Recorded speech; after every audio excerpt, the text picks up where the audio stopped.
Hey, good evening, everybody, and welcome to another Comic Art Live chat. I know we've had a few weeks off. I think it was probably good for me because my schedule was rather crazy the past 4 weeks. But I'm getting back into the swing of things, and I'm glad to see so many people here already in the chat. All my good friends, especially Marcus and Mikhail, were in here earlier, and I see Ron and Dino. Man, everybody's here. This is like I feel like Mr. Rogers when I start up one of these shows, just to kind of catch who is in the chat as we get things going. But so we have a very, very special show tonight with Michael Finn. Michael and I have we weren't able to kind of work things out because Michael probably has a busier schedule than mine. You can believe that. He's a very busy man, and we were missing dates here and there, but we finally managed to work things out. So I don't want to keep him in the green room any longer. So let me get Michael here into the stream with me. Hey, Michael, how are you? Good, Bill. How are you doing? Thanks for having me. I'm fantastic. Like I said, we've been really busy the last couple of weeks, and I missed a couple Tuesday chats. And honestly, these are my favorite. This is my favorite show of the week, really, because I get to hang out with another collector, sometimes a pair of collectors. We get to talk about the hobby and their interests, and I hate it when I've missed out on these shows. So I'm glad that you were able to book tonight with me. And why don't we tell everybody a little bit about why you're so busy and why? Because you're actually not in the U.S. a lot. That I work for a company, so I live part-time in the Netherlands. So at least 2 weeks a month, I've been in the Netherlands. I went to a comic show in the Netherlands. I've been very excited. I became friends with one of the big Dutch comic collectors. So I'm in Europe a lot for business. So hit me up if you're ever in the Netherlands. A couple of other CAF guys. Stu Neft, who's on all the time, on CAF. He's hit me up. Chris Kalaki, I took him to breakfast. So if you're going to be in Amsterdam, free breakfast on me. Oh, wow. Shoot. I'm going to have to make a trip then. Should.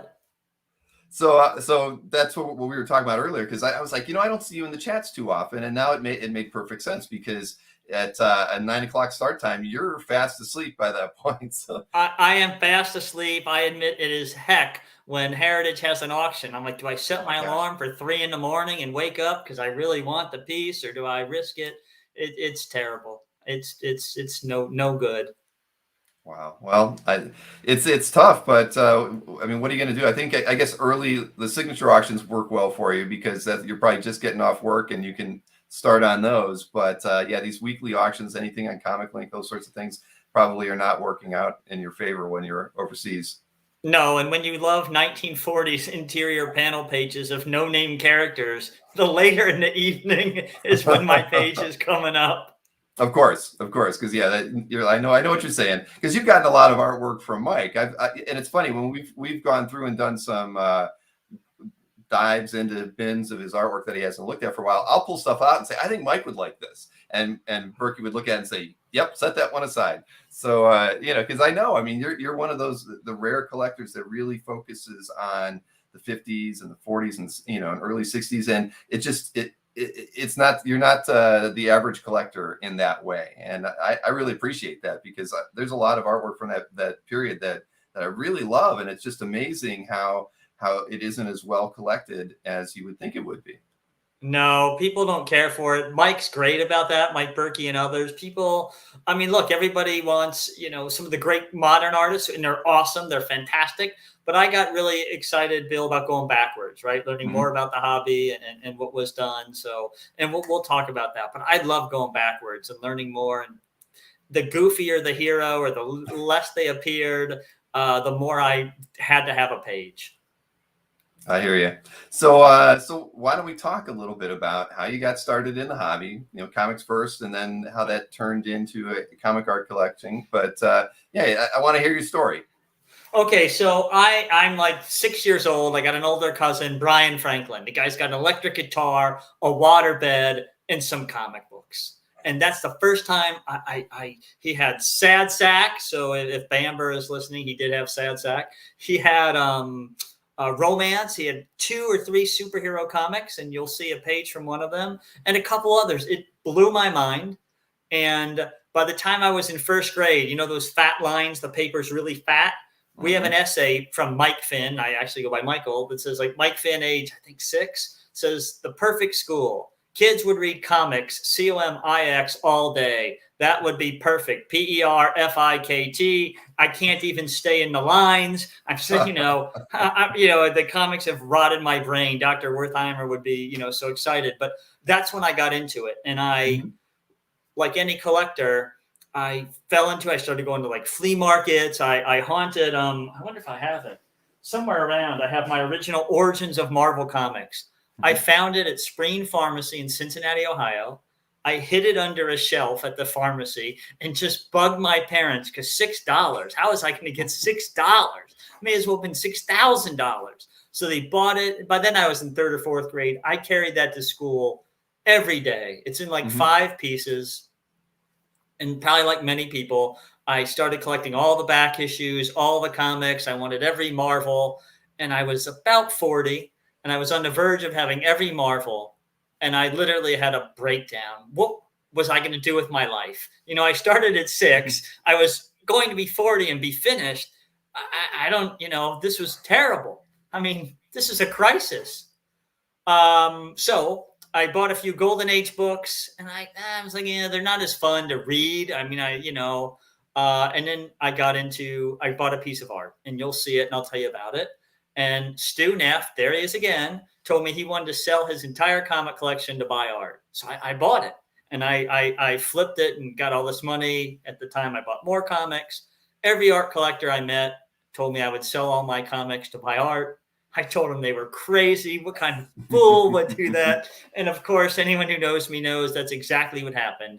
I started buying art, wanted more art, more art, more art. In order to fund it, I had to sell all my comics. And I never looked back. I thought it was to own something that you read and touched or that somebody drew, I thought was just completely fantastic. So so 2 things. You grew up in Cincinnati? I did. I moved to Florida at 13. So I tell everyone I'm from Florida, and that's I don't talk about Cincinnati that much, but yes, I was born and grew up there. All right. And it's funny, the moment you said something about you stashed that book away at the store, hoping no one else will buy it, reminded me, and I haven't thought of this. I mean, probably since I was 12 or 13, I used to do that too. When I would go to the drugstore and they'd have the book racks, that you'd have to get down on your knees and go through everything. When I saw something that I couldn't afford, I would like take that book and put it behind like the Marvel magazines or something like that. I can't believe it. That's just such a crazy memory. And the moment you said that, it was like, bam, I did that too. Whoa, that's great. I'd never done anything. I took it off the rack and put it like under the shelf, between the shelf and the floor, because there was one. And then I just, bugged my parents, constantly. It's only $5.95, I think. Dad, Mom, yeah. But I read that. I thought that was, I think some of you have pages from some of those stories that were featured, but I thought that was the greatest comic I'd ever seen in my life. I didn't even know some of these origins. I mean, I didn't know that. I thought it was utterly fantastic. Right. Well, it sounds like a few other people think that have done the same thing, hiding books behind other books. Yeah, right. Why not? I used to do that because remember when Marvel used to have like the 3 books in the bag? Yeah. I'd always be trying to figure out what. Oh my God, yes. Oh, as soon as I'd find one that I'd liked, and if I couldn't get it, I would always try to put it someplace else on the spinner rack or all the time. Wow. Comic deviance early on, so that's really fun. I know, and then I became a lawyer. I guess I felt like my life of crime. I better wise up. Right. Oh man, what a good memory. So, so do you have any comics left? I guess would be the thing. I do. I have about 4 long boxes. Some are titles I want to reread. I try to get the issues where I have pages, and then I have a couple of the original. I have them bound, but I have a couple of my original comics still. I had a King Kong from my cousin Brian. I had a Justice League, which we'll talk about in a minute. And I had a World's Finest that it took me 25 years to find a cover. His books were all coverless. So I never saw the cover to some of the comics I read for many, many years. Sure. Wow. So that's great. So somebody did mention that you have an amazing statue collection behind you as well. I mean, I don't want to, maybe we should get that out of the way now. Yeah. What's the story behind that? Because that's one heck of a wall. And I should probably just go full screen. just to show everybody. That's Oh a yeah, lot of there you statues go. there. There you go. And you can see there's a Miracle Man hiding under the lamp. I really fell in love with the Bowen minibus. I thought they were really, really cool. I have most of them. I don't have all. A few of them are expensive and I can't afford them, or I haven't gotten them, or haven't found them. But I just really loved them. I thought they looked cool. And look, for everybody who's listening, we're all collectors. I bought one and I thought, well, I better have two. Then I need a five. Then I needed the Avengers, then Spidey. And, before you knew it, I got, I don't know, 200. And then if I grab it, Bill, if you'll let me do it. Sure. For my buddy, Nick Barucci, I have my own 3D Man, one-of-a-kind bust that I had someone make because I think 3D Man is really cool. So I did stop, though. I figured that custom-made minibus was an area I probably couldn't afford to go get into. I was tempted to buy those, but I don't know. I refrained, and now I kind of regret it because they're so darn cool, and I've been buying more things that aren't related, that aren't art or aren't comics, just because I enjoy the hobby so much, and I wish I had a few Bowen busts to put on some of the shelves behind me. Maybe I'll have to get a few. It's an illness, but it's a good one. Let's see. So a few other people. Well, David Matheny was watching over on Facebook. I'm glad you came back over here to YouTube, David. That's where all the fun's happening in the chat. So all the fun. Exactly. I should always say that up front. Like if you're watching on Facebook, please hop over here because it is it's a lot more fun in the chat over on YouTube. So glad to have you here. And so all right. So I guess when you first, what year would you say you first started collecting original comic art? Original, gosh, maybe 2003. You have the Gene Colan piece. That's so I could tell if I don't want to know what order you have, but that's the first piece I really bought. My grandmother was quite old, and she said, "Well, I want to give all my grandkids a couple $1,000s to buy something to remember me by. Don't save it. Don't try. Buy something to remember me by." So I said, "I know. I will commission Gene Colan." So I commissioned Gene to do this Invaders piece. There it is, to remember my grandma Pearl. And so she bought that, and that's hung over my desk ever since I got it. What is that, 2001? Okay. And Roy Thomas ended up falling in love with it, and it later became published as a cover to Alter Ego. So I was really happy, and I smile and think of my grandmother, who obviously is not 111 years old, and I'm very proud to have that. So that's the story of that piece. She gave money to all of us, and I think one of my cousins bought a table or something, but I commissioned Gene Colan. I thought that's the way to remember Grandma Pearl. So that's the story of that one. It's twice up also. So Gene crushed it. He did a great job. I am really, really thrilled. And it was, a real kindness that Roy Thomas liked it and ended up using it as a cover. Oh, absolutely. No, that's a really beautiful piece by Gene. Wow. Sorry, I'm staring at it because I love Gene's work, and I always appreciated his commissions a lot because he just put a lot of effort into those pencil commissions, and that's a beauty. Well, thank you. I got to tell you, I almost had another theme that I stopped myself, where I was going to take that piece to various writers and ask them to do like a one-page treatment. Like, what is this? Like, how's a Red Skull of the Cosmic Cube? Tell me the story in one page. And I thought, no, I can't keep opening new themes for myself. So right. I did not do that. Very, very nice. So you've been collecting art for just over 20 years then, or around the same time I started. So early on, where were you buying your art primarily? Were you going to shows and then commissioning? Were you hitting up dealers and picking up? Mostly probably shows, and I got Comic Buyer's Guide, CBG, if you remember that, and I was collecting there. I would, I didn't even, there would be an ad. I'm like, wow, you can just call these people, and I'd call them up, and I was such a newbie, right? Whatever price they asked for, I paid, and I didn't have any collecting strategy, just, well, that sounds like a good one, or that sounds like a good one. And I shows, CBG. I didn't even know you could commission artists when I started, other than Gene Colan. I was like, I didn't know anyone else would do such a thing. Oh, all right. Bill, I could remember being at a show and seeing John Byrne doing commissions, maybe in the early 90s. And I was like, why would anyone be wanting art. This is crazy. I can go get a comic. I'm going to go buy FF53. Now I kick myself. Now, when I asked you to submit artwork, one of the things, I noticed, you submitted a lot of the work that was published, and at the end of it, we threw in a couple of the commission pieces. But I know a lot of people, so we only have a few of those pieces that I'm going to have queued up to talk about.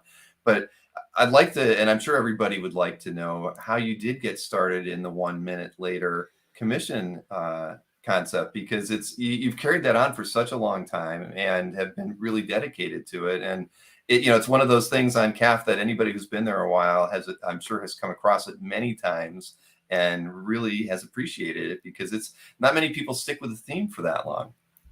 No, I've definitely stuck with it for more than 1 minute. So a lot of my friends just call me OML. But to answer the question, I got a couple straight recreations, and I didn't like them. I just said, yeah, okay, it's just a copy of it. I don't really like it. What could I do? And I was trying to come up with an idea. And one thing that I didn't do was going to be great moments in Marvel history. And I had artists do, Cap being found or Spidey Peter getting bitten. I said, maybe that will be. And I kept thinking, and then I don't know how, I came up with what happens next. And 1 minute later, that's what I want. I was talking to an artist, describing what I wanted. It's sort of what happened. 1 minute later, I said, that's it. That's what I'm going to call it. Everybody gets it. And I felt like it reminded me of the original cover, which I couldn't afford a lot of them. And it also gave me something new to look at. And I love to see what the artist did. So that's how I got there. That's the origin of the 1 minute later. Lots of artists loved it. You won't see it, but like Brian Bolland has done one. And the minute he understood the concept, he said, I know what I want. Sean Phillips did one, and he said, I want to do the first comic, my favorite comic as a kid. No one's going to pay me to do it. It's an issue of the Avengers. I would love to do this for you. And then I started having artists ask me, hey, I want to do one. I had to pay them. But I was like, wow, I'm on to, they're excited. They're having fun, which is what I really wanted. And I've really loved the theme. I guess it's on a temporary hiatus, but it will be back. I'm waiting on a couple, and it's never far from my mind. So what's your selection process as far as picking the artist? I mean, do you let the artist pick the title, or do you always go to them and say, oh, this is the... A lot of back and forth. Sometimes I know which ones I want. There are some where Barry Kitson did Avengers 151, which Barry's a friend of mine, but I told him I was never going to have anyone do it because it was one of my favorite covers, and I didn't think anyone could do it justice. And he did it, and he did a great job and made me really, really happy. Some artists know what they want. Sometimes we have some back and forth. It really just depends. Some artists just are like, whatever you want, I'll do. Hey, thank you. OML is CAF lingo. That's my contribution to the world. But it's been really nice. And so I want the artist to be excited more than anything. So whatever I need to do to help them be excited, I'm going to agree to. Sure. I mean, that's a good way to approach it too, because a lot of times, you're commissioning artists, and you don't want them to feel like it's a job, right? You want them to have a good time, and you certainly came up with a theme that works well for a lot of people. And like you said, with Sean Phillips going in and saying, "I know what I want to do," and what better, approach, and they have them be that excited about doing a piece for you. Or Bolland, Brian, who does very few commissions, knew what he wanted, did a twice up of the Atom. He's trapped in a watch, and then the moment later he's punched his way out. And that was all about what Brian Bolland wanted to do. I was just along for the ride and very happy to be there. Or Frank Quitely, I know one of the fans here. Frank was like, let me see a few covers. And I showed him the Green Lantern with the ring. And Frank said, I know exactly how to do this. I'm going to draw a great drawing of green, and we're going to change the text. So I thought that was really great. And he kind of another home run. So I was really, really happy. Mm-hmm. Yeah. I mean, Frank is definitely a tough one to get a commission from. So you were very, very fortunate in that regard. I was very lucky. And I think I gave you one or two. So they're little, but I've been very happy with them. They come out fun, and people like doing them. Yeah, I can show a couple of the ones that you sent if you put one or two. So this one, the great Neil Adams cover by Neil, he told me exactly what he thought would happen 1 minute later. He knew it. Batman's going to start recovering. Ra's al Ghul will be looking behind him. And Neil had a ball doing this. He just knocked it out of the park, and I was utterly thrilled. And again, I gave Neil a couple of covers, and he knew what he wanted, and he went and did it. And I think he did a great job. Oh Just yeah, let it's him absolutely roll. beautiful. Right. Yeah, let's see. Here's the other one. Okay, so let me talk about this one. This is John Byrne. He did pencils, and Rubenstein did blue line inks for me. For those who know the story, what you're seeing 1 minute later is the famous scene from the book that is only shown in shadows. So for the 1 minute later, John showed it, full camera on. If you look at Union Jack, what kind of skill does John Byrne have? This is a guy wearing a mask, and he looks startled. I mean, how amazing, right? By what you can see the shield, everyone can probably guess what Captain America is about to do to the vampire. But again, I thought John just did it phenomenally well. Jim Morton, hooked me up to do this, and it just came out really, really great. I was thrilled with it. Yeah, this is that one's a fabulous one, and yeah, that's I know exactly what you mean. It was a scene you really didn't need to see to know what was going to happen and how he was going to the demise of the character.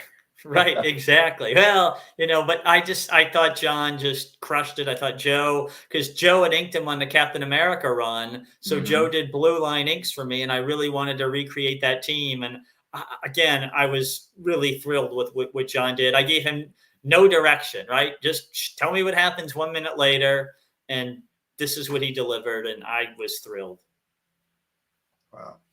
Wow. That worked out really well. And so, as somebody who commissions a lot or has commissioned a lot, I mean, in your experience, what would you say your average wait time is on a commission of that caliber? Probably 3 to 6 months. When you get out to a year, I start getting a little, if I've already paid them, I'm like, okay, come on. I've had a couple around several years, but sometimes the artist says, hey, anytime you want your money back, I'm like, no, I'll wait. But I'd say 6 months is probably right. I'm a little sneaky. What I do is some of the guys that don't take commissions, I always tell them, well, how about this? Why don't we agree what you'll do? One day, your script will be late.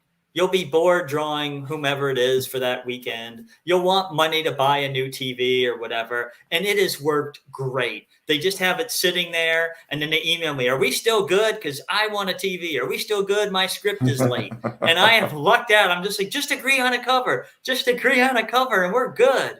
And so that's been really, really good for me.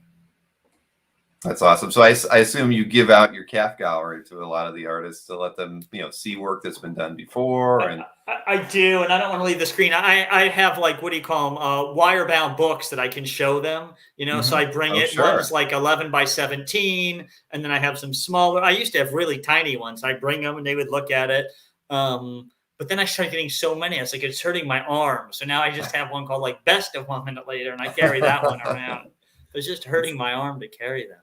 Well, you need a tablet or something now, right? So you can do. All the cool guys have those. I'm not cool enough yet, but I'm working on it. Well, you had obviously I've talked to a lot of people who commission artists at shows, and a lot of people have those books though, right? And especially when they're looking for character reference. So you had to bring the theme reference to give them inspiration to say, this is what I'm looking for.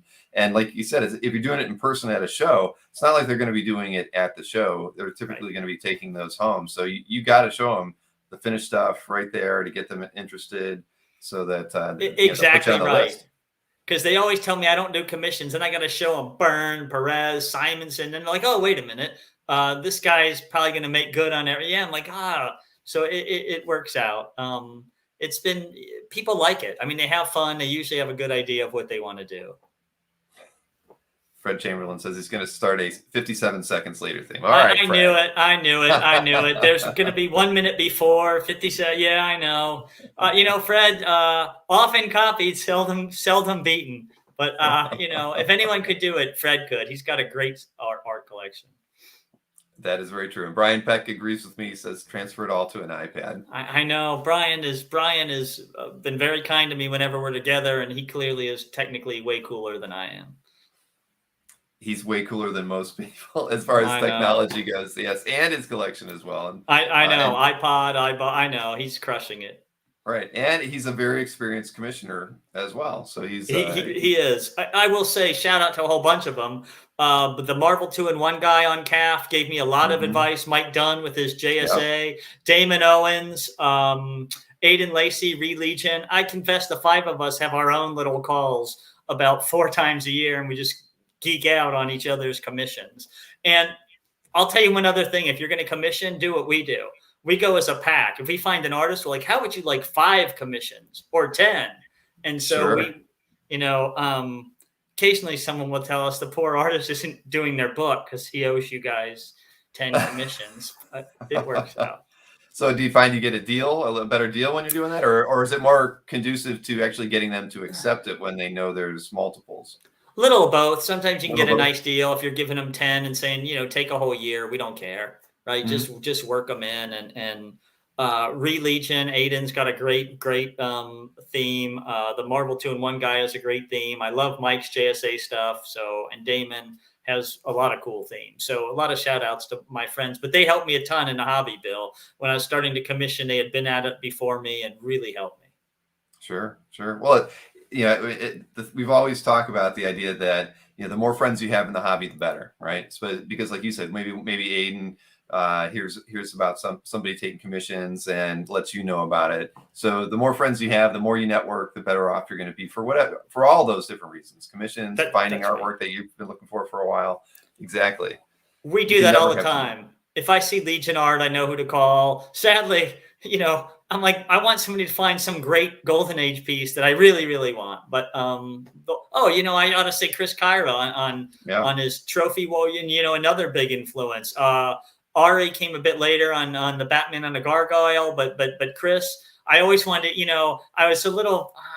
Chris is a great guy and a friend, but I was a little competitive. So he'd post something great, and I'd be like, I better get moving. I better do something now. Michael Rankin's Uncommon, I think Common Elements or Uncommon Elements. Another one. I Hmm. thought, he posted Yeah. something great. I gotta get something. So they were all pretty inspirational. I agree. Chris has, when he did the trophy wall concept, it just blew me away. And, and a few other people have kind of taken that and, at least got one or two pieces. Right. And you've seen some artists use that even in some published work. But I always look back at Chris as being, he's had such a wonderful idea. And it was something that I look forward to. So like you just, you look forward to it as well, right? Whenever you saw Chris's name in the recent gallery update, you had to go check to see what did he get this time.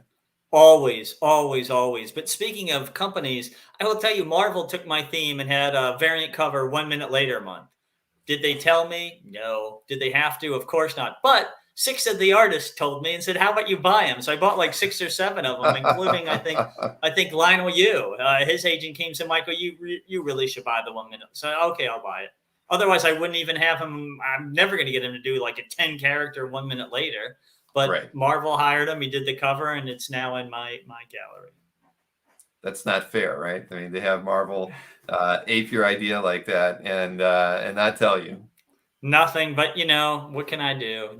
I was really touched. I thought, hey, I must have Sure. really touched something kind of neat that they're doing that. But a lot of the artists did, so that was kind of nice of them. Very, very good. So you mentioned that I guess that you've kind of slowed down a little bit lately as far as getting the commissions because of your work, I imagine, more than anything. Because of my work, and I've been working on this comic book that's due out any day, and we can talk about that later. But I'm probably the only person that wrote like 300 pages of comic book material that are coming out. But then I had to buy every page, so that was yet another problem. True, true. Hey, and Dino mentioned that at least those ones are published now, whereas all the other ones are not. That's something very unique about the 6 that you picked up. That's very true. I was thrilled. The one that never got published, if you all look at my gallery, there's a David Finch 1 minute later with Batman kissing Catwoman, and David wanted that published, and I think even Tom may have at the time because they just thought it was such a great, Batman. It's the proposal issue where Batman has Catwoman in his arms.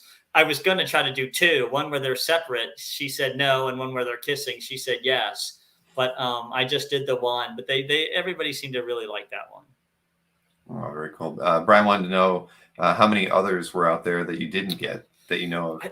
I think about 4 or 5 more. I didn't get them. 1 or 2 didn't get offered to me, and someone else got them. But I know I have Mark Morales, Tom Rainey, Lionel Yu. I'm gonna forget a couple people. Oh, Sean Chen. So I got several of the guys came to me, and I got them. Very, very nice.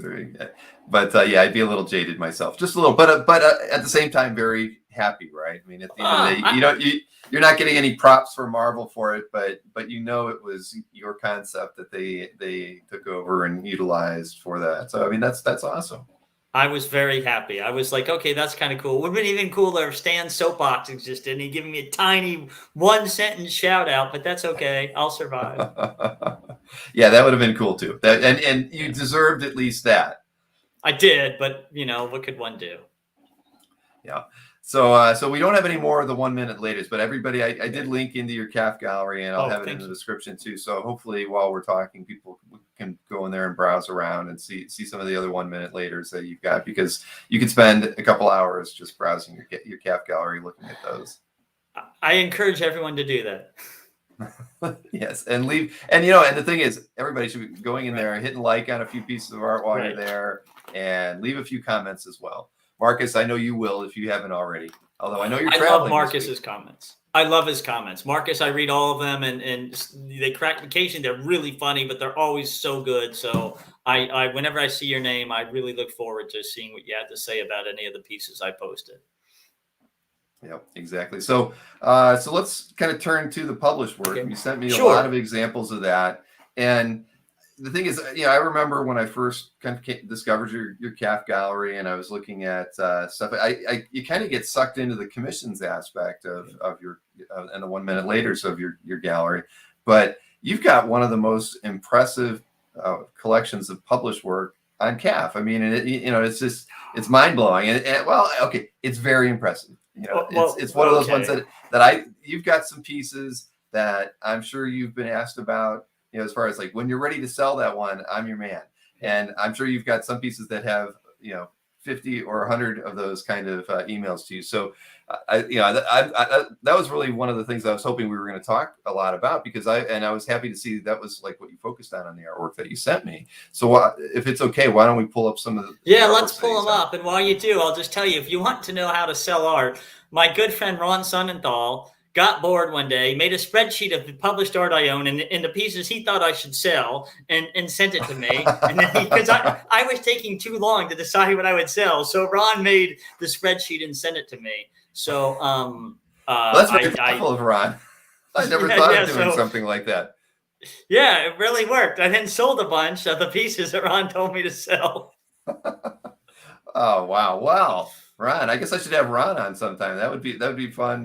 Get a different perspective on that. I've never heard of anyone doing that before, but it does make a lot of sense. If you want to really get in somebody's mind and let them know that you're really sincere about stuff, don't just send them a random email. Send them a spreadsheet with everything. It really does work. Ron is a friend of mine, but I warn you all, be careful. He usually finds me at San Diego, and he teaches me such terrible things. I was agonizing over a cover for $2,000. And do you know what Ron said? He says to me, 2,000 is the new zero. So of course I bought it. And I'm like, wait a minute, I just spent $2,000. Don't listen to him. So now whenever I see him looking at a piece, I immediately start telling him it's worth far more than the price. He'd be a fool not to buy it. I like to repay my friends the courtesies they've given me. Oh, of course. I mean, he's a pusher at that. Doing that. He's a great guy. If any of you haven't met him, I hope you do. Bill, definitely have him on the show again and again, because I think Ron's got a great, incredible collection, and he's a tremendous person, a great collector, and part of that Chicago crowd, and a really good guy. Agreed. I've emailed a bunch with him, so no, I'm going to ask him. I'd love to have him on the show. All right, well, let me pull up the first artwork here, and you're right. This won't be in any order. I actually stuck to the order. Great. That's true. I forgot about that. So I can pull up the JLA piece first. Okay. So Bill, you wanted some pages that have stories.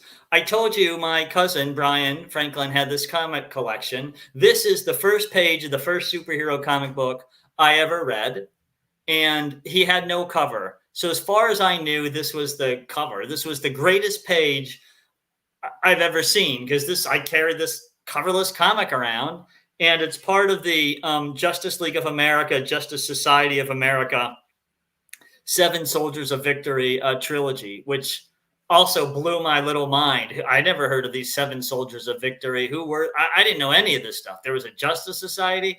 This comic blew my little 7-year-old mind. Frank Giella owned it.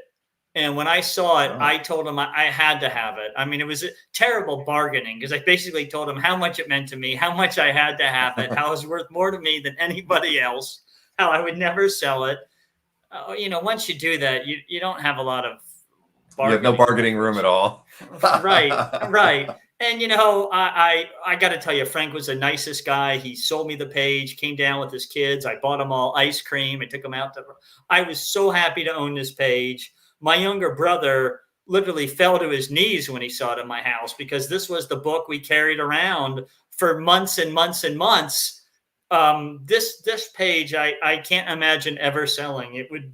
It just means everything to me as a child. I've owned one or two other pages and still own one from this trilogy, but this was the page that started it off for me. I mean, so my cousin Brian Franklin, I have to say, my cousin Brian Franklin's upset. He feels like I've got this great collection and I don't thank him enough. So cousin Brian Franklin, thank you for getting me started when I was 6 years old. Well, this is it's a fantastic example of a DC title page, right? I mean, with the lettering is done there. I mean, it's absolutely beautiful. And just I'm keeping Rick's comment on there as well, because it is better than a lot of covers, and I'm just blown away by it. I love this. I love this piece, and I can see why it would be one of the, not only because of the story and the history for you, but that it would be a prized piece in your collection, because it is that wonderful.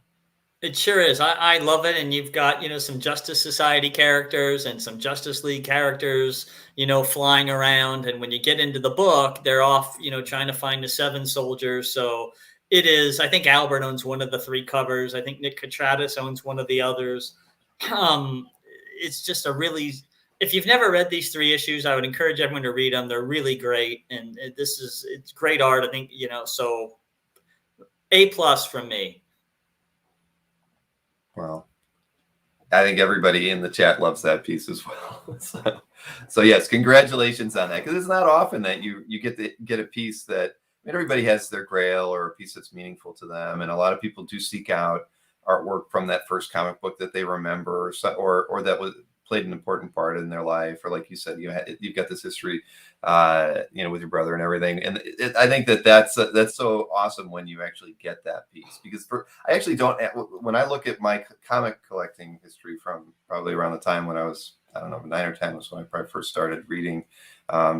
I can't think of what book would it be, or what piece would I want from? I mean, I remember the early things that I read were like Strange Tales, because they were books that my uncles had. So lots of Ditko and Gene Colan, but I can't think of any one book or any one title that would be that perfect piece for me to get. About the only thing I could think of would be like a Ditko Doctor Strange. I think would be something I'd love to have, but I know that I probably never could, because that was one of the books that I remember reading the most over and over when I would hang out at my grandmother's house, because my uncle had this beat up copy of Strange Tales, and I don't even remember what the creatures were in it. The ones that they just looked like troglodytes with that little visor with for eyes. I don't know what it was, but I can't even remember. I haven't read that story in 40 years, but I have that memory. It's if I could go a page from that story, that would be the thing for me. But yeah, never going to happen. I don't say never, but I'll tell you, I smile every time I see that page in my house. It just makes me. I remember being a kid with my brother. Who knew they were discovering the Justice Society? It opened up a whole world that I didn't even know existed. Very nice. All right, well, let's look at some more artwork here. I'm going to skip over the Gene Colan Invaders piece, because I had that one second, and now another Gene Colan though. All right, so the Twice Up Daredevil. So Jim Warden, the dealer. So I got to know Jim pretty well. I lived in DC, and I go to his house, and we'd go out to lunch and play ping pong and, blah, blah. And then I'd finally go look at art. And I love Jim. But I have to tell you, I'd pick out a bunch of art, and every single time, not on purpose, after I wrote him the check or whatever and was leaving, we'd find one more page, and it would be the page that made the whole trip. So this was this was sitting on a shelf, in like the room with his coffee machine. I'd done my purchases. I forget why we were in there. We were putting something together or looking for a bag or something. And I see this twice up. I'm like, what's that? And he pulls this out. I'm like, oh, can I buy that? So I bought it. And it was the last thing I saw by accident. I have a John Byrne 1 Minute Later Galactus. He pulled off that work in progress. He opened a drawer once, and there it was, I think mostly done or about to be done. And John, finished it. And that was a great piece. But Jim is, if you go to his home and you're buying art, I would encourage you to make sure to look in the nooks and crannies, or just wait till I show up and get ready to leave, because all kinds of things like poltergeist start popping out from weird places. So that's how I got this piece. Well, it's absolutely amazing. And I love it. It's a classic pose. Look at that. Dynamic figure drawing in that one, pose from Daredevil. From both of them, but Daredevil is just absolutely amazing. It's such a cool perspective. It's almost like it shouldn't work, but it does, the way it's drawn. And I love it. I was blown away by this piece. Yep. Leapfrog, very lush inks, and look, he's actually stealing like a bag with jewels and stuff, right? So a little bit more innocent time, but I love the book. I love this page. I think Gene was great. I think this sums up, to me, it's a great example of Colin on Daredevil, and he was so well known for that. Oh yeah, without question. So it's funny. It sounds like a lot of your stories kind of go back to Jim Warden. It seems like you've had a long relationship with him, whether it was purchasing commissions or picking up published work like that. Jim's been great. I think the world of him. You'd have to ask him who's better at ping pong. Probably him now. It's been a while, but I used to go play and try to hold my own. And we'd go get lunch. Jim's a great guy. I loved hanging out with him. I liked looking at his art. I learned all about like Mike Klug from Jim. There are artists I just didn't know enough. I confess I didn't. He was great in educating me and teaching me and selling things to me. And he was a really, I love Jim, and I have multiple pieces that I've gotten from him over the years. Yeah, we had Jim on the show. It's probably been like 4 months or so, but I'd emailed with him a lot, but I never talked with him in person. And he was so much fun to chat with and get his story. And he's somebody I'd love to have back on, because I know that we could probably talk for another couple hours and still not cover all his time in the hobby and the experiences that he's had. Yeah, he's a great guy. I, in fact, used to have some sports memorabilia, which now is at Jim's house. I traded it all for comic art. When he told me he liked it, I'm like, great, I'd like more art. And you can have my Dan Marino signed football and a bunch of other things that were really cool. But I had the art. I really needed it. I had to have it. Sorry. Yeah, I don't blame you. I don't blame you at all. And hey, Stuart, nice to see you. I don't think I've seen a comment from you in one of our chats before, but I miss getting to see you at shows, man. So hopefully sometime soon we'll be able to see you at a show again. And Stuart, I have to shout out, has done a 1 minute later for me, has done pages for my book. Stuart is multi-talented in all ways. And when he's not an amazing artist, for those who follow some of his articles, he is a great comic historian and always has fantastic things to say.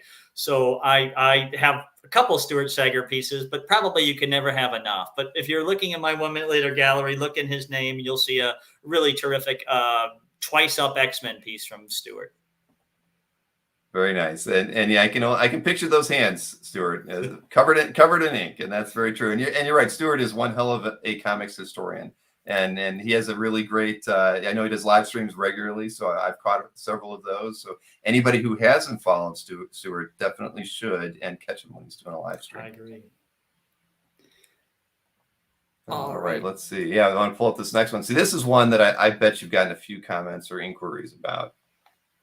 Oh boy. Okay, so this, of course, the big oversized digest, right? It's 3 of the FF and Sue as a stat. Amazing cover. So, okay, here's the story on this. I am at one of the comic art cons in Secaucus.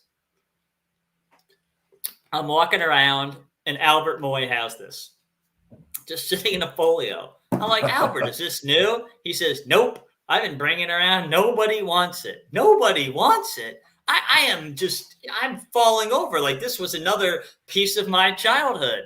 I get Albert sells it to me, but he told me I've had it at multiple shows, and this is late at Secaucus, so plenty of people have seen it. It was a very good price. It wasn't, expensive. I mean, it wasn't anything crazy or anything like that. And I bought it. I was thrilled to have it. This is another piece that's on my wall most of the time. It just meant so much to me. This is where I first read, I think, FF 48, 49, and 50, right? With Sure. the Watcher and Galactus. This is where I met them all. And so, again, just really thrilled to own it. And I want to thank every single comic art collector who chose to walk by, look at it, close the folio, and move on. I think a lot of people, according to Albert, didn't like the fact that Sue Storm was a stat. And I'm like, I don't care. This is the cover. 3 of the 4, Sue Storm is probably long since. I didn't care. I was thrilled to have it, and I love looking at it all the time. I don't blame you. I mean, this would be something that I'd have on the wall above my monitor, so I could stare at it pretty much every single day. It's usually on my wall. I have a bunch of framed pieces, and I have to rotate them sometimes because I feel like sometimes some of my pieces aren't getting the love from me. Or to be more honest, I miss it, right? It's in a different room or somewhere. I'm like, well, I need it. I'm in my study right now, and I'm in here a lot. So I often move pieces in here where I can look at it for a while. I need it here for a few weeks till I'm ready to move it somewhere else. Sure. Say, Fred wanted to know when did you pick this up? Do you remember? Oh boy! If you go in my CAF, I usually post right around the time when I get these pieces. So whatever year it's in there would have been when I acquired it. But I got it. I can see Albert sitting there in Secaucus telling me nobody wanted it. They've been carrying it around and no one wanted it. Oh, okay. You added it in 2014. Yeah, there you go. So 7 years ago. Yeah, nobody wanted it. I did. Yeah, that doesn't make a whole lot of sense. And so it's one of those ones where there's no original art under it, but I wouldn't care either. I mean, at the end of the day, that's such an amazing. It's an iconic piece, right? I mean, at the end of the day, that's such an amazing artwork, and it's seen by so many. If you're collecting from the same period that we were collecting comics, so yeah, that's pretty great. I love that. And I love those art cons, and I love your CAF con. I'm always finding art. People sell me stuff, but I would wander around the art con and ask, like, Bashar, what piece is your best deal? Which one would be? What would his answer be? That's what I want. Well, one of the times it was a Ghost Rider Gil Kane cover, which is in my CAF. I bought it. But I would often do that. Then Bashar would tell me, stop at, why don't you get like the best piece or the piece with the most features? I'm like, no, what's your best deal? What piece do you have the best price on? Value for money. And I would constantly be doing that. So Bashar would be like, Michael, why don't you think about a few other things? Nope. I was a finance major, so I need the best deal. I need to know what piece is the best deal piece that you have. And I would sometimes buy those too. So you've learned a little bit how to haggle, or at least how to find a deal. Because you said early on you were going into things just paying whatever was asked, and you weren't really considering whether the price was right or not. You just wanted it and just sent your money in. I did that a lot. I still sometimes do that on Golden Age pages. Is there really somebody else dying to get, the Golden Age Nighthawk? Probably not. But I'm like, no, I can't take the risk because it's he only showed up in 5 pages. No one cares. I do. And, I have only seen this one page. I better get it right now. And so I do try to haggle. I once haggled with Albert. He always gets the upper hand. I even had a third-party haggler help me haggle with Albert, and he still got the upper hand. Albert's a really nice guy and a great collector, but he's better at business than I am. That's for sure. Yeah, he's hard to get a deal out of, right? But the price is the price. I mean, he put a price on it because that's what he wanted. He's one of those dealers, I think, that goes into it not wanting to haggle, and he will, but certainly. I once went to him. I picked up a piece, paid the price he wanted, and I said, "Can I get free shipping? I'm your favorite web developer, right?" And he was like, "No." So, and I thought I was paying a premium for the piece too. And so no, there are no deals to be had usually with Albert. But that's why I love him. I mean, he's got a great dry humor, and I appreciate him. Every time I talk to him, I think I appreciate him a little bit more. I mean, here I think I have my Felix comic art mask. I have an Albert mask somewhere. So at least maybe I got a mask. I got an Albert knows art or something t-shirt once. So I did get that. See, what do I got?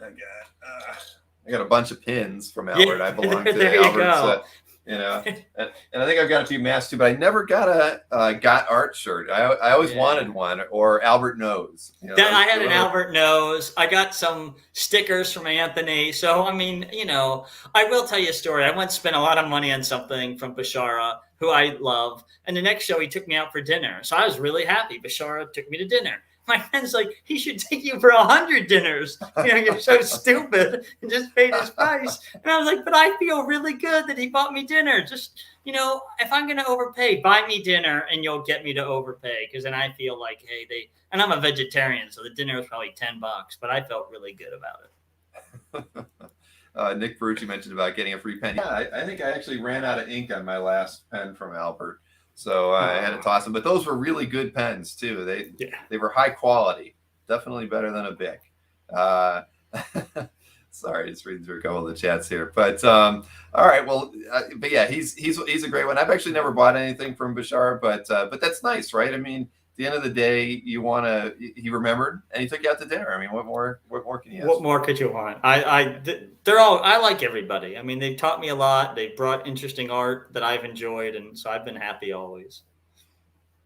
All right. Well, let's get this next piece up. It's by Herb Trimpe. Okay. So, and again, another comic that I loved, a Berkey story. I'm sitting at San Diego with Berkey, and we're just chit-chatting. And I tell Berkey, man, I love Trimpe Hulk. I love it.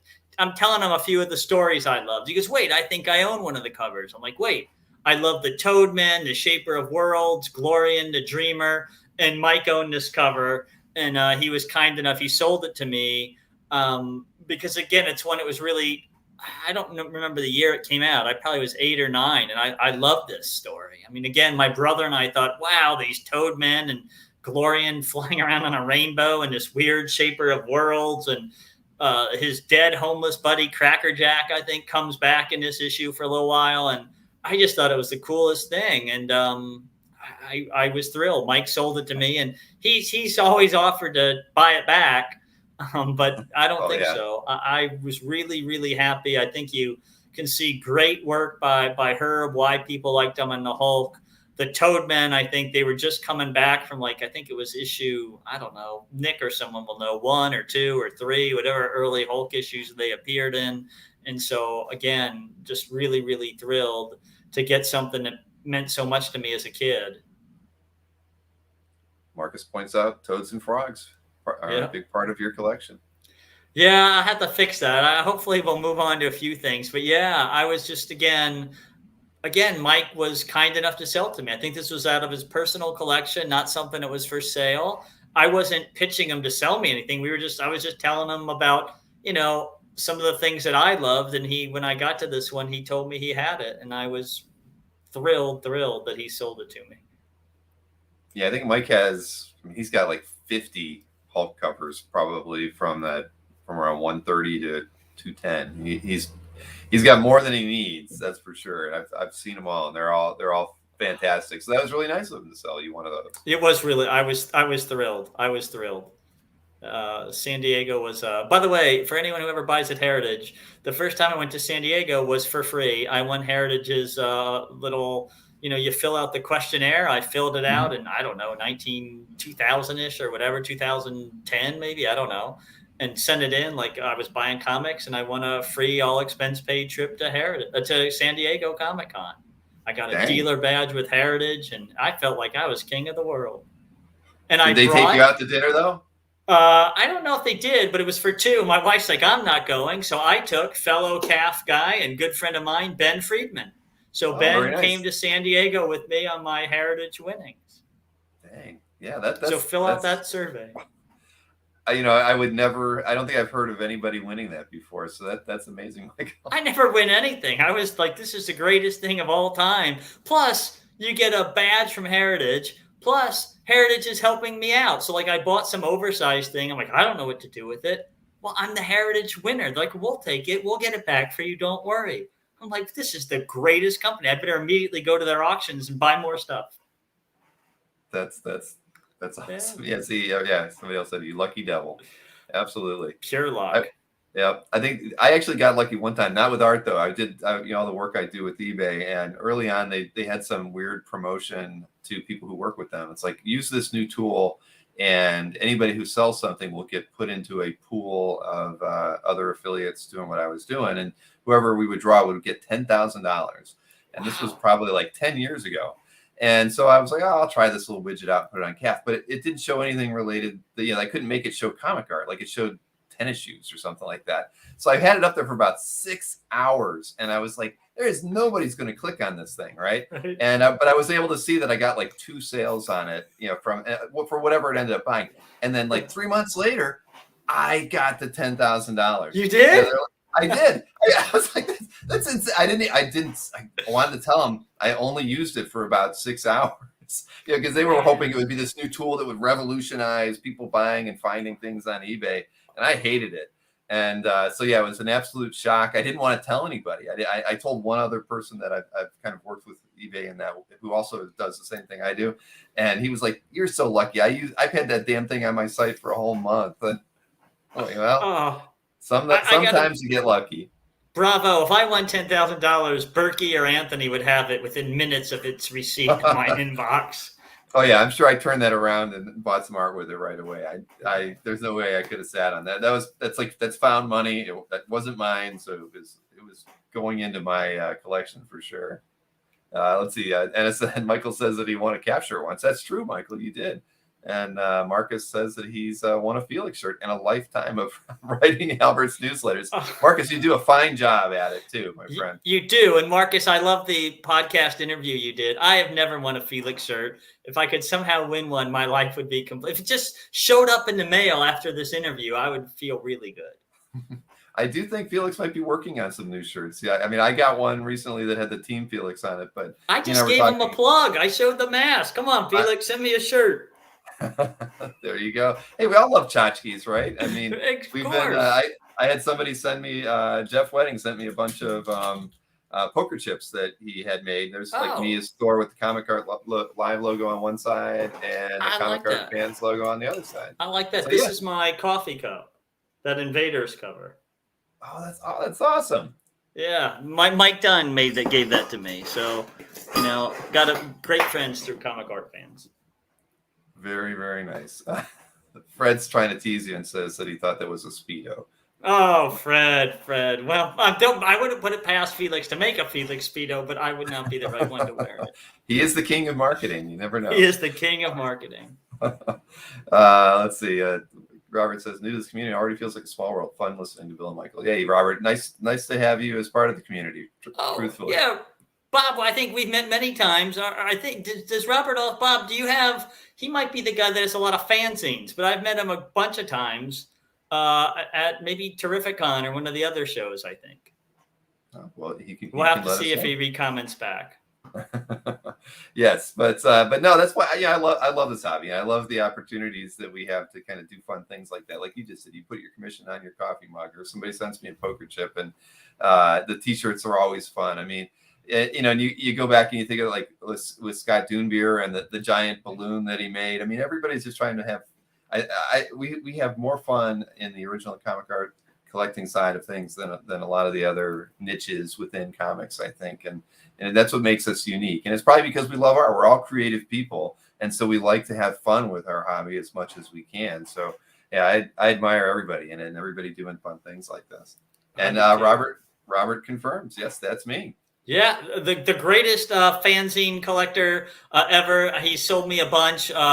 And I'll talk, when you want to know about Golden Age, you got to get a lot of the fanzines, and he's got a lot of them and has sold me many. And I did the same usual thing. Do you have any low grade? What's the best deal? So I'm always the same, making the money go as far as it can. I'm gonna have to try that approach. I've never done that. Like It to walk works. up It works. to a dealer and say, "What's your best deal here?" Right. What do you have the least into? It works. Trust me. Well, it makes them think about it, right? Because they Right. know which pieces they have the least Right. into. That's Oh right. no! All right, I like it. I'm noting this. I like that strategy. Least into. I love it. Works. It works.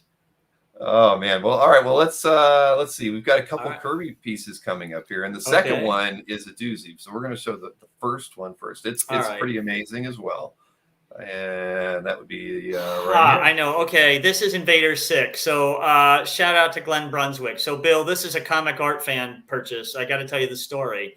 This is you saw we went over the first page of the first comic. This was my favorite cover as a kid. It was this comic book Invaders 6 that fueled my great love of the Invaders. And I had left an amazing comment on Glenn's CAF. And he went to sell the piece and he emailed me or something. And I call him on the phone. I'm on a cruise ship in Europe and it's pulling out of port. And this is in the days when you lose signal. I can't Right. tell what's happened. I immediately call Ben Friedman and we're pulling. I'm like, Ben, who's my friend, tell him yes, tell him yes. And I'm like, now I don't know what's going to happen the next day. I'm so nervous that I'm not going to get it. And the price when Glenn quoted was a very fair price, but it was a lot of money. It was the most I'd ever going to spend on a piece. And my dad's with me and he's passed away. And my dad said to me, well, how would you feel? Would you pay $1 a day for the rest of your life? And I said, oh my God, yes. If that were yes, 100% yes. And so Glenn sold me the piece. So leave those comments on CAF. I will always be thankful to him for reading those comments and contacting me. This is another really, really special piece to me because it was when I got this as a kid. Again, people asked me why Golden Age. The first page of the first comic we showed had Golden Age characters. This cover, Golden Age characters. So, I mean, I fell in love with them. Who was the Patriot? I never heard of them till I got this book. So all of a sudden, I started learning about all these other, characters that existed in the 40s or 50s. And, it'd be years later before I knew what a retcon was. But anyway, this is all because of your website. This is all because of your website, Bill. So thank you, Bill. It's my pleasure. I mean, that's one of the greatest things about CAF. I mean, I built it just for fun, and I didn't expect anything like that to go on. I just wanted a place where everybody could put their art, and the relationships that happen because of it, or people finding their grails and working out deals, and that was all. I didn't even know it was going on early Really? on, but it was. I know, and I look at that because I have your gallery up, and I see that piece. You added that in 2007, so that's within. We started in 2003, so you picked that up in the first 4 years, and I guarantee you, at that point in time, I really didn't have an appreciation for the commerce aspect of CAF or the relationships that could be formed there. I was really just focused on how can I keep making it a better gallery, and it wasn't until maybe I started taking ads or working with dealers on their websites that I realized, wow, there is something there that we can add into CAF and make it a little bit of a better place. So that's an amazing, and that's an early story. It's an early story. It's a great connection. I had literal heart failure because I'm like, the cruise ship's pulling out. I'm not going to know till we dock tomorrow if Ben is successful. What if this gets sold? Should I jump off the boat? Like what? I'm going crazy. I just. Bill, I mean, you know what it's like to capture your childhood on a piece of paper. Oh, yeah. Just, there's no better feeling. Hey, Brian here has a question for you. What is the oldest comic art? I guess probably published original art that you I have some. Well, I'm going to show you a cover, one of the oldest comic covers in comics. But I have some Wags covers, an OK Comics cover, Brian, and I have from Star Comics from 37, 38. So I've got some pretty old stuff, and my Superman cover is old, but the Star and the Wags, and when we get to the Wags, I'll tell a story because anybody listening, I need some help on the Wags cover. All right, well, let's show that other Kirby that I mentioned. Okay, I know what you want to show. All right, so FF 200 Kirby Sinnott. So this dealer had this cover, and it was going to get sold as part of a package of a bunch of artwork, and he wanted a lot of money. And so I convinced my wife. I did a couple things. I got him to send me pictures of all the art. I then convinced my wife to let me go to the bank and get the amount of money I needed to get. And then I started pre-selling all the art. I told my wife I only needed this money for the weekend. And so I bought a big trove of art. And then, like a drug dealer, people started coming up to my house and leaving with piles of cash, for the entire weekend. Lee Benica has a couple of the George Perez pages. Lee came over. I think Ben came over. I had to get this money back. I mean, I had to get most of it back. I was going to get, roasted by my wife. But all day long, cars were pulling up to the house, just like like on The Wire, and people came in with cash and gave me cash, and I handed them paper, and they drove away. So I was very, very happy to have this cover. People always want it, but it is the last of Kirby's Senate FF cover. It's issue 200, which is an anniversary. It's got Dr. Doom on the cover. I, of course, was collecting FF, the comic, as a kid back then. So utterly and completely thrilled, but just a great story where my wife kindly let me get the amount of money, and Lee Benica and others were more than happy to come by and keep buying art from me to help me get back down to where I needed to be. But I think it's signed by Senate, if I remember. So it's really a super piece. I'm really thrilled. Yeah, I mean, it's and it's your #1 commented piece in your CAF gallery as well. Yeah, I'm not 78 comments. I'm not surprised. Me either. And Ron Sonnenthal did not suggest that I sell this one, so this was not on his sell spreadsheet. Well, you were lucky that one of the neighbors didn't call the cops. Seeing all this money change hands and bags and stuff moving in and out. Comic art collectors are a swarthy, unsavory lot of people, wandering in and out of your home. So, and some came back later. Right? They came at 2 p.m. and then decided somehow they had more money and would come back and buy another of my pages. But I was selling as much of that collection as I could that I had bought. So was that offered privately to you, or did it actually get out on the market and you were No, it was offered to a bunch of people, but for whatever reason, the dealer really wanted to sell it like over that weekend. He just had a lot of money into it. And I didn't know anything, and all these other people are going to get him all this money on Monday. Well, I learned when I called my bank, they're like, "Oh, you can only get $3,000." I'm like, "Okay, I can't get it." I'm like, "But sir, you live 10 minutes away from our vault bank." Oh, what's a vault bank? Well, that's the vault bank for the state. You can have an unlimited amount of money. I'm like, "What?" I had to fill out all this paperwork, but it's a giant vault. It's the vault bank of the bank. And so I called them. I said, "Oh, I can meet your number, and I can meet it today." So the dealer flew down and met me at 7 a.m. the next day. We rented a hotel room. It's just, another CD, right? Another CD deal in a Marriott. I've seen it on The Sopranos or something once, I think. He did the deal, and then he drove home because he didn't want to fly with that much money. And I immediately ran back to my house and started, putting the word out. Come on, everyone, come! I got the art. I mean, so he I think he was uncomfortable at the time with the amount of money it had cost him, and he was making. I'm sure he did really well on the deal.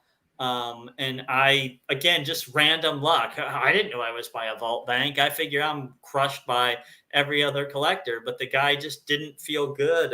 I mean, he was like, "Well, we could wait." I'm like, "No, I can get the money right now on Friday." He's like, "Oh, okay, great." So I lucked out.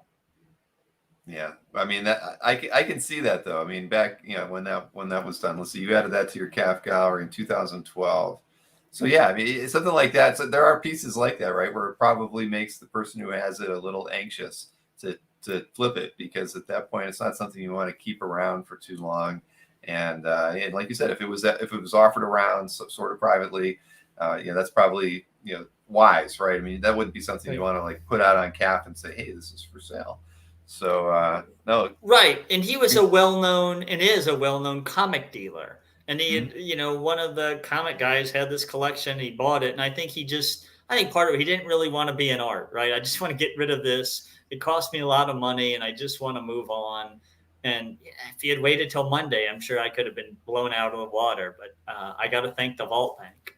Right. And your wife. And your I wife. got to thank my wife all the time. Yes, that is very true. I want you to know I'm not, if she hadn't said yes, it would be an issue. 10 years later, I'd be very upset that I could have owned that cover. Right. Well, it's got to be one of the one of the jewels of your collection at the end of the day, because I mean, it's just so memorable, and Kirby Sinnott is to die for, right? At the end of the day, I mean, they were such a fantastic team. So, wow, I've admired that artwork in your collection. I've probably added at least 300 of the views on that piece, because I've gone back to it many times.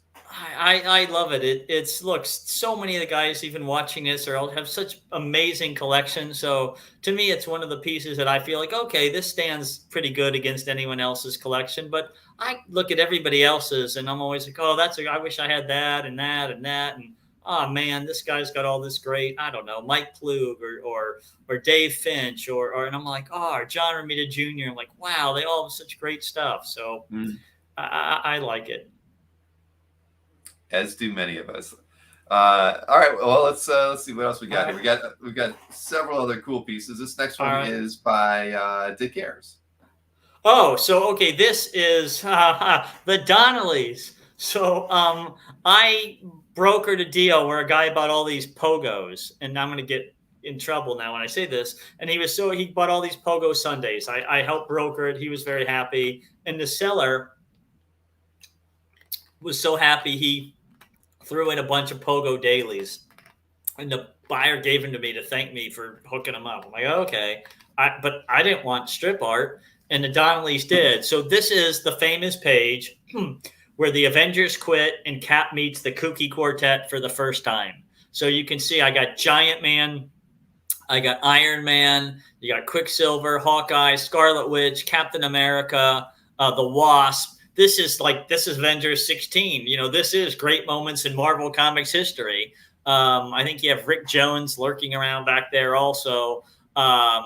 You got the great Marvel lingo, high pocket, sight for sore eyes. So I was thrilled to get this. I traded these pogos to the Donnellys, and I don't know that I've done a lot of deals with them since then, but I was really happy with this page.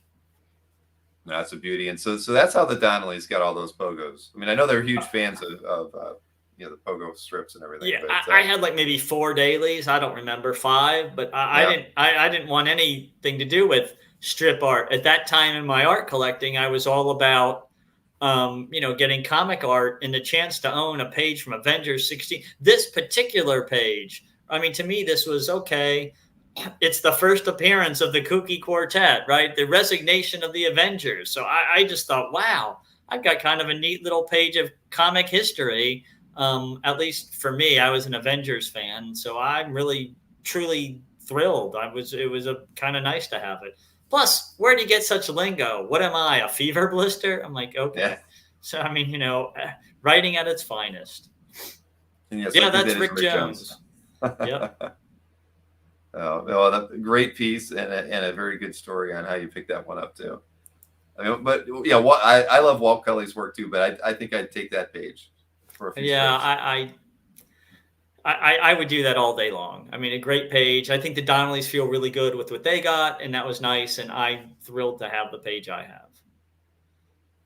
Congratulations on that one.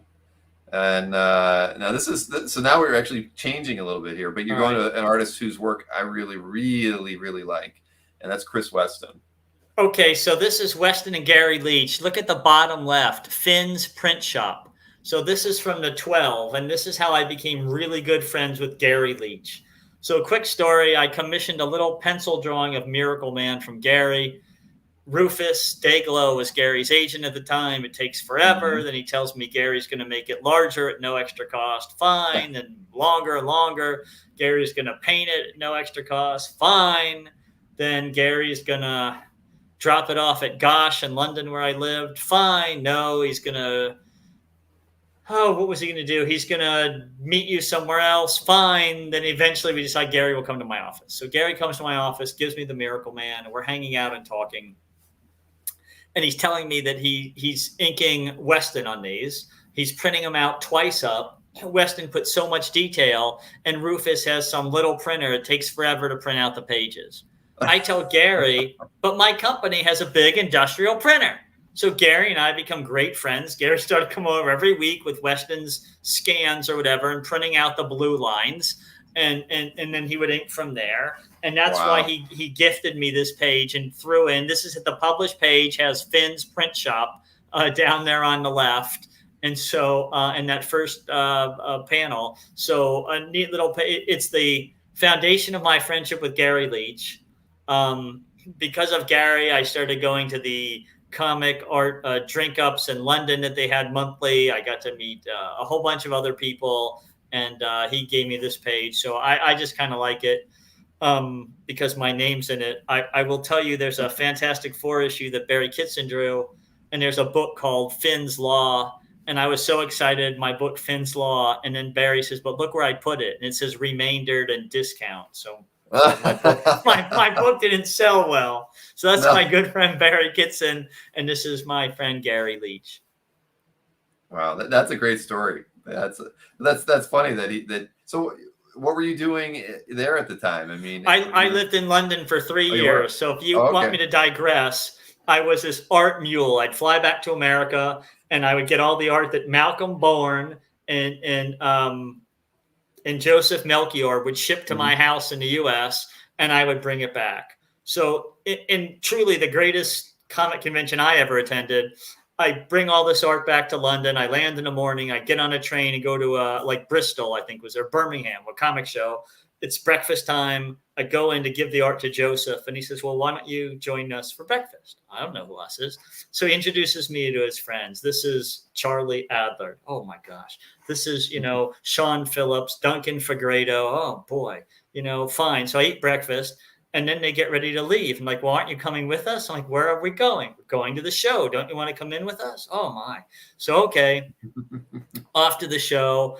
Then I meet, so fine. We do the show. That night, Joseph says, we're waiting for you. So what do you mean? Aren't you coming to dinner with us? I'm coming to dinner with Mark Buckingham. And oh boy. So I had dinner. This is how I met everybody. And then that night we went to a bar and we're having drinks, just this little group. And some man sits down and is talking, and they're quite respectful of this man. I don't know who it is. So I said, so who is this man? And they said, that's Dave Gibbons. I'm like, oh my God. So this was, I didn't know anybody. I knew Joseph Melchior. I met him on the Yahoo L. I said, I moved to London. I collect comic art. Anybody live in London? And he didn't know if I was trustworthy. So he met me at a pub, but didn't want to meet near my house. And we became good friends. But that is the story of the first time I met Mark. They're all good friends with Joseph. I became friendly with many of them, and they've done many commissions for me, and I think we've had many good times and many good meals. But I didn't know anyone. I was just a guy that lived in Florida or wherever, and I'm glad I was an art mule. Because of that, I met all these people. So after I met Dave, the next day I was at this very disorganized show, and I see Dave, and he's talking to another man. And they say, where shall we sit here? I won't do the accent. He goes, I don't know where we sit. He goes, well, shall we sit here? Yes, let's. So they sit down. I'm like, are you doing commissions? Oh, yes, but it's £5.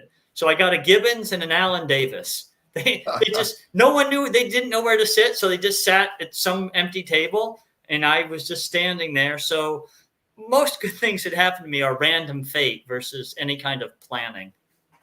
So a boring, long story, I'm sure, but no. I would encourage everyone to get to know Joseph Melchior, and he will. Well, the one time I went to London, which was probably 4 years ago, the only person I met there was Joseph. He took me out to dinner. So no artist showed up, though. He didn't line me up with meet and greets like he did for you. But we had a very good time, a few beers, fish and chips, and it was a good time. Joseph is a great host.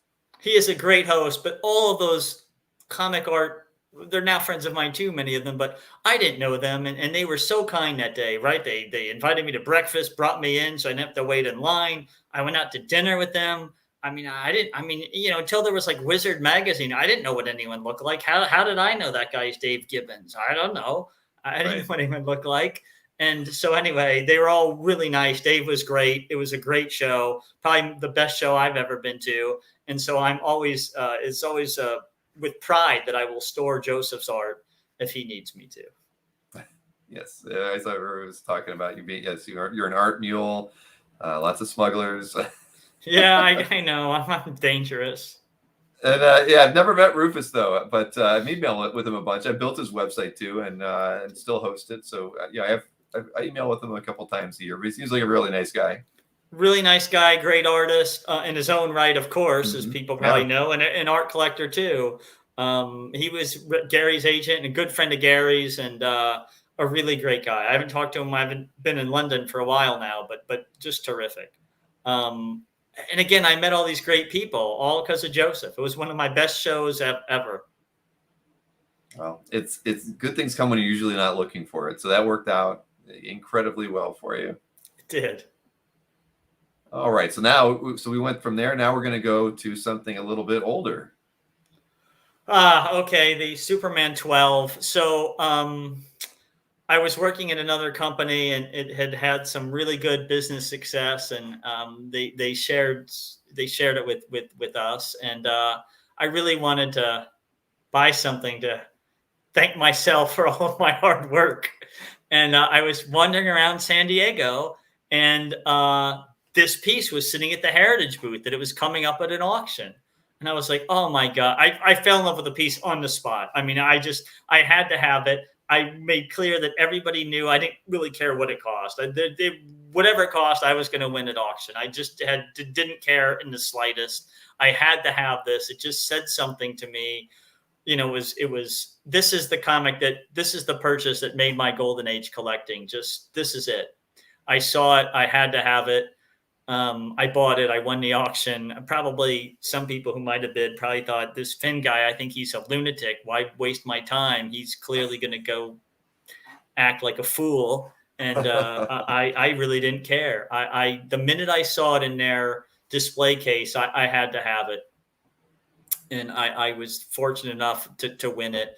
And then I kind of never looked back. Once I had this, it just like my Bowen minibus, it felt like an orphan, right? It was sitting with all this modern art. I felt so bad for it.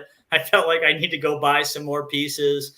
And for those of you who know, I think it was 2 or 3 summers ago now, the New York Times did a profile on me for the What's on Your Wall column. And this is the cover. Because I bought this, they thought that would be neat for their readers to see somebody that collected comic book artwork.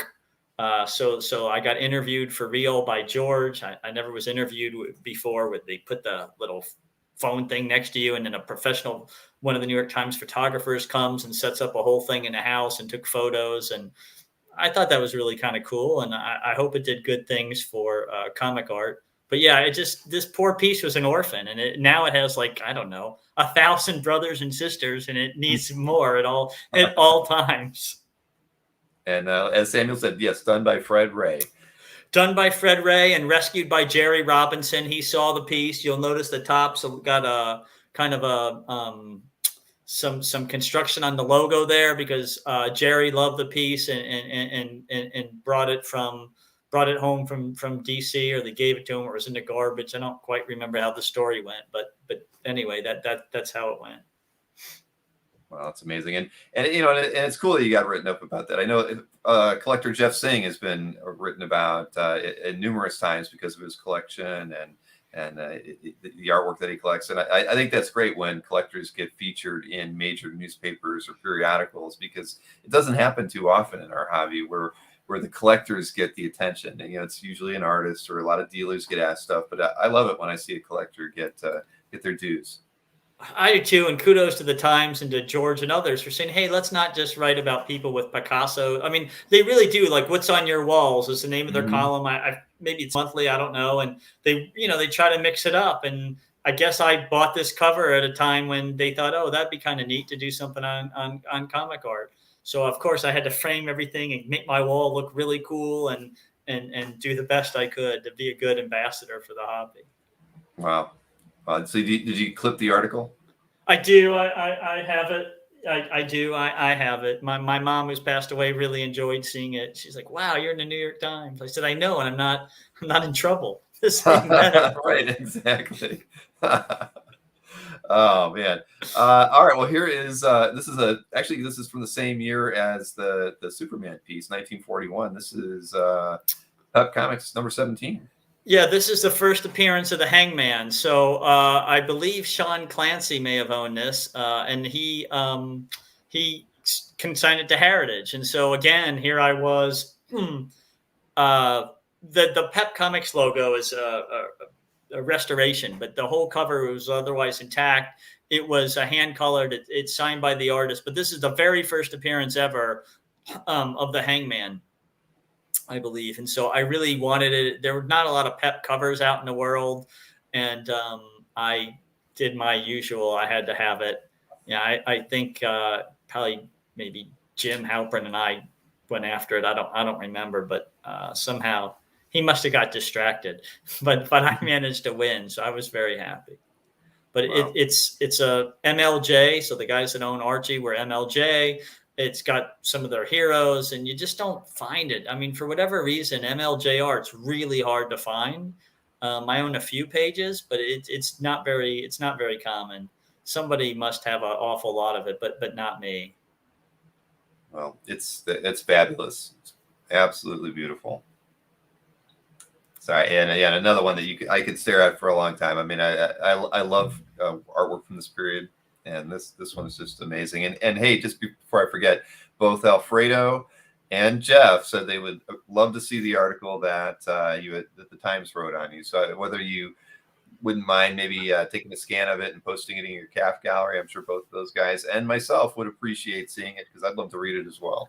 Yeah, I will do that. And if you also just Google Michael Finn New York Times, it'll come up. But I'll send it to you, Bill, and I'll Okay, send yeah, the link please. and I'll put it in the article. No problem at all. Fantastic. All I right, didn't we'll realize see. Jeff was watching. Hi, Jeff. I own some art from Jeff, and Jeff, again, another guy who just like Stuart and some of the others knows so much about the history of comic art. I love reading when they write their articles. We belong to a little APA, and I do love to read their pieces. They finally let me in, and I'm trying to be as thoughtful as those guys are. But every time I read theirs, I'm like, I just got to try harder. So I'll keep trying.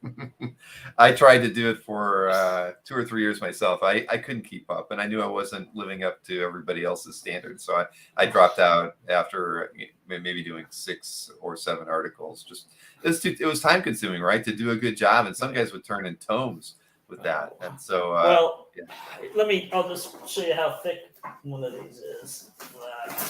They're probably one issue. It's a phone book, right? Oh, and this is a phone book.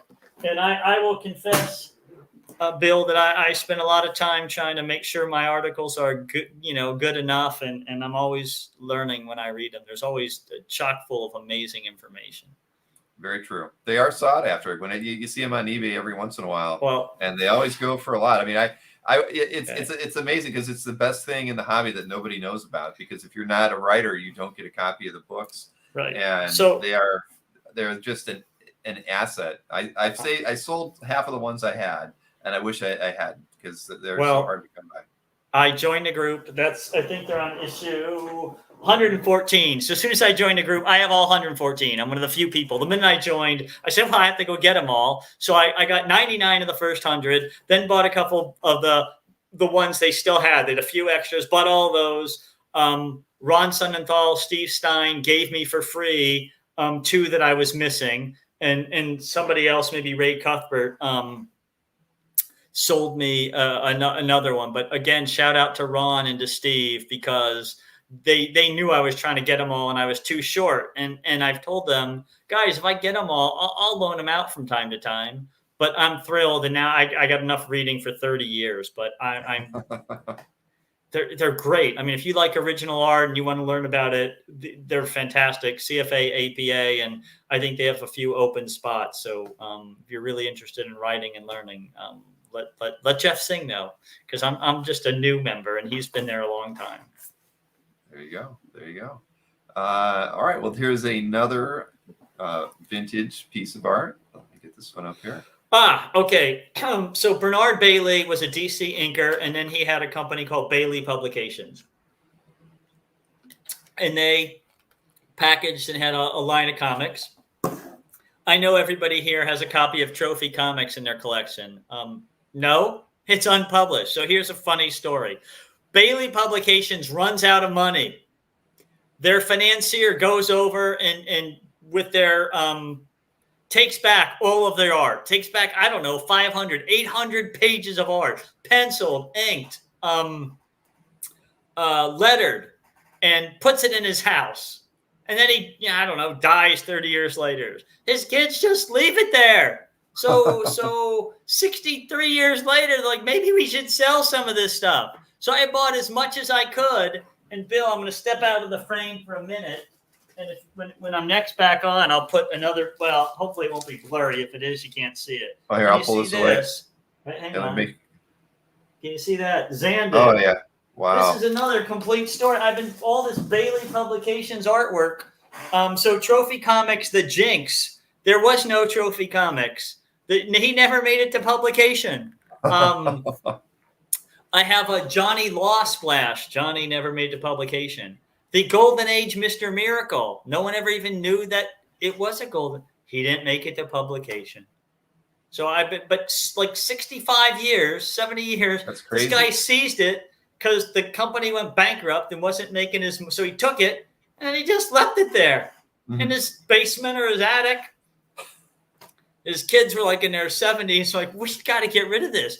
And it was just in giant bags, like thrown, willy-nilly, right? So I've been buying as much as I could. What was the lead? How did you find out about it? It's been auctioned, so I just keep buying it constantly. I just keep showing up and buying it. Phil Weiss. Phil Weiss.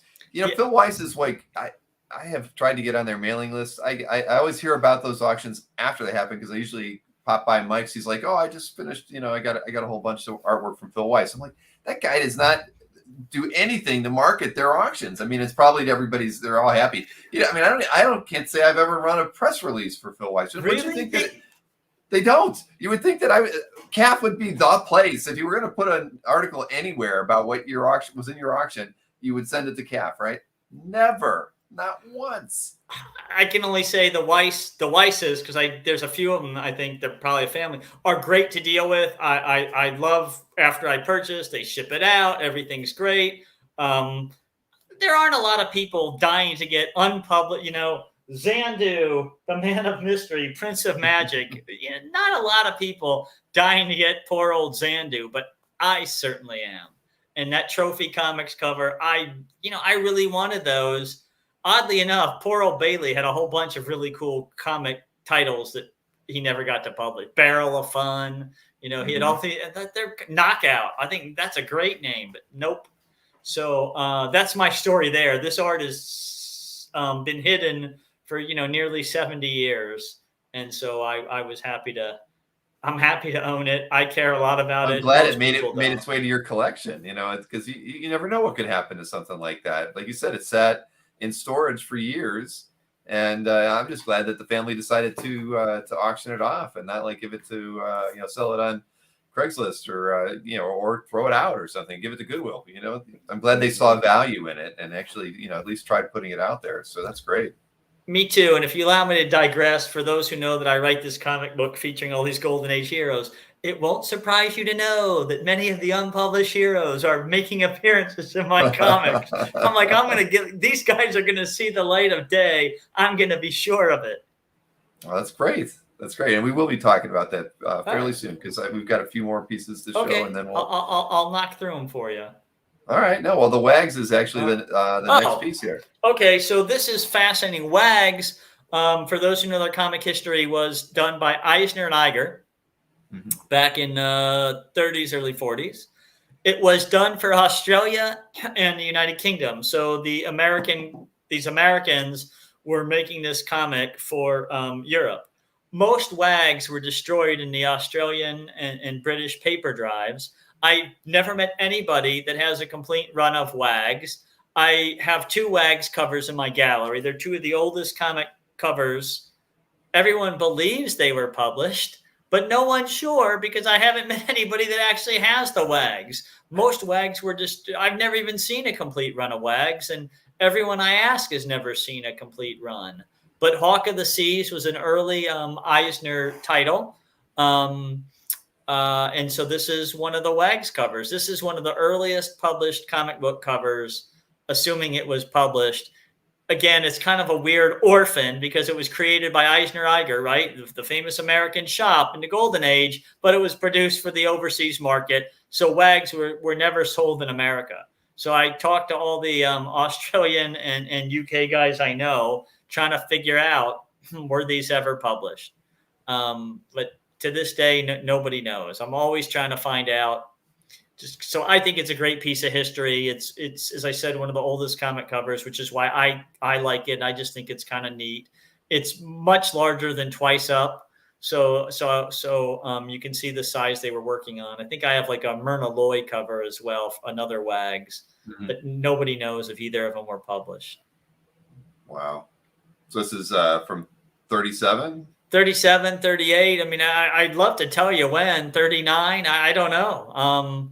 Just someday I hope to come across somebody that has one of these wags and can tell me, oh yeah, here's the issue and everything. And you'd think that somebody would stumble on it through CAF or something and give you some information on it, because I can't tell you how often I get emails from people who discover some piece of artwork and they're and it's older and they don't know what it came from, and then they'll email me and send me a scan and whatnot. So you would think that somebody would have come across this and at least shed some light on it for you. No, there are people. I mean, I can't name him, but there's a very reclusive comic art collector who lives on the far side of a mountain, and he knows a lot about these, and he spent a lot of time in his life trying to find this, but he couldn't find it either. And there's certain wags people that know a lot about wags, but they always said, we don't have complete runs either, because so much of it was destroyed in the World War II paper drive. So we don't know either.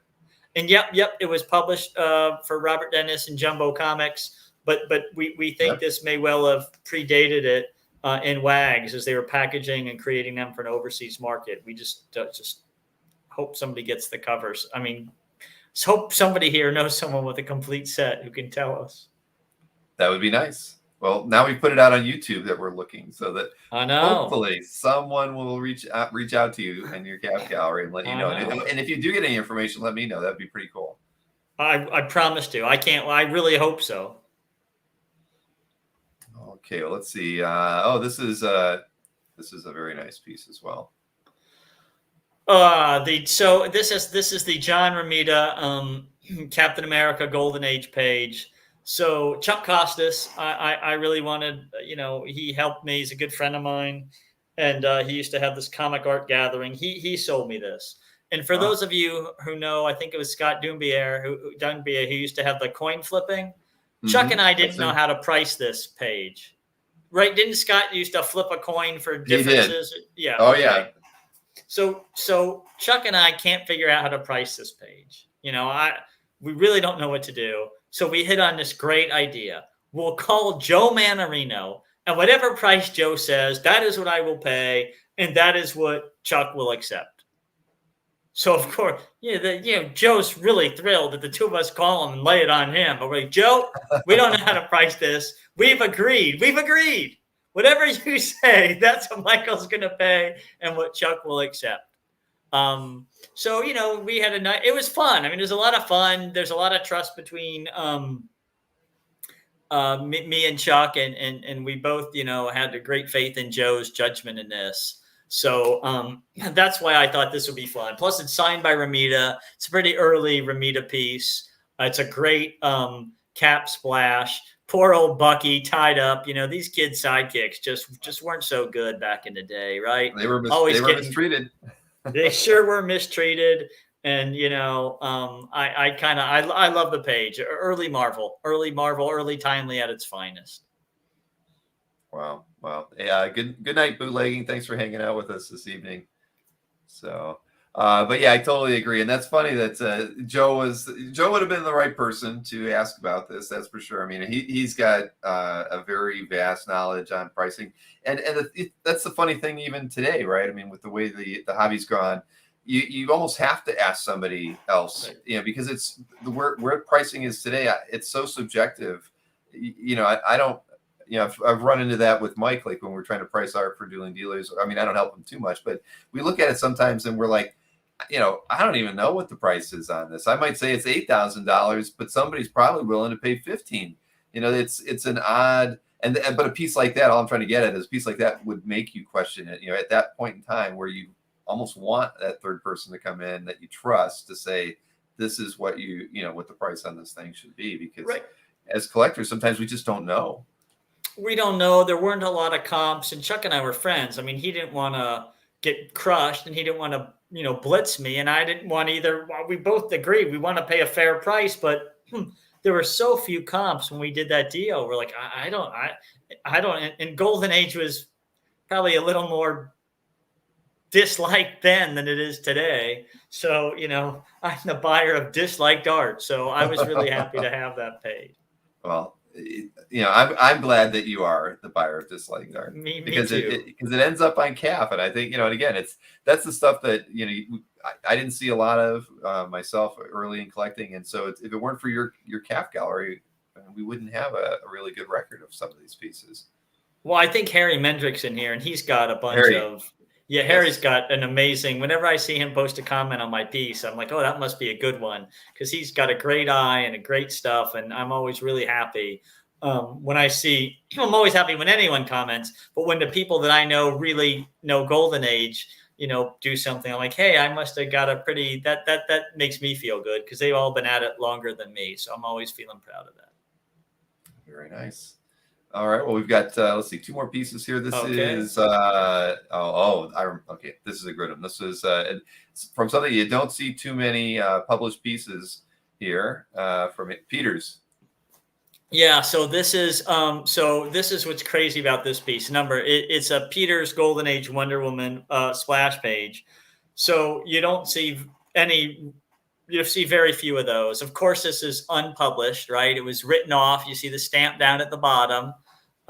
So thrown away. But what's great about this is Nuclear, the Magnetic Menace. Roy Thomas wrote several issues later. They actually published a story, The Return of Nuclear, the Magnetic Menace. So that was a published story, The Return. Roy read that return story, spent his whole life trying to find the first appearance, could never find it. He becomes the writer of All-Star Squadron and decides that he will write the first appearance, since apparently in his mind DC never did it. He writes it, and not more than a couple months after he does that, he's wandering around shows and starts seeing pages and realizes that DC penciled, inked, lettered it, and never published it, that there was a first appearance.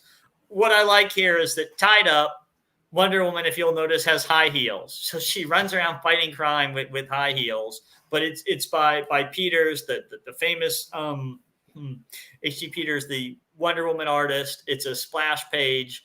I'm thrilled to own this. I love the fact that Roy has written about this story in particular and how it was lost, and then he created an origin, and then this story popped up. So I thought that was kind of neat too. Oh yeah, definitely. And this was at San Diego, a different San Diego. I'm walking around, and everyone's telling me I run down and buy this page that a dealer has, not an art dealer, a comic dealer. And the guy, I had plenty of art, so I run down and just buy it right away. As I said, for how much did you want for it? Okay, that sounds good, and I bought it. Well, you've got a lot of enablers out there when you're at shows. I hate to. Well, it's funny. Like I told you earlier, I mean, when I'm over at Berkey's house, we're looking through. I'm like, hey, this is one for Michael. I mean, it's funny because you've got people looking out for you that you didn't even know were looking out for you. Right. So if you let me tell a 1-minute digression. So we're driving my daughter to Michigan, right? She goes to the University of Michigan, and I'm going to drop her off, and I'm going to go see Gary Land and buy some art. Gary tells a story how some man bangs on his door, breaks into his house, leaves a check, and runs away. But anyway, as we're driving there from Pennsylvania.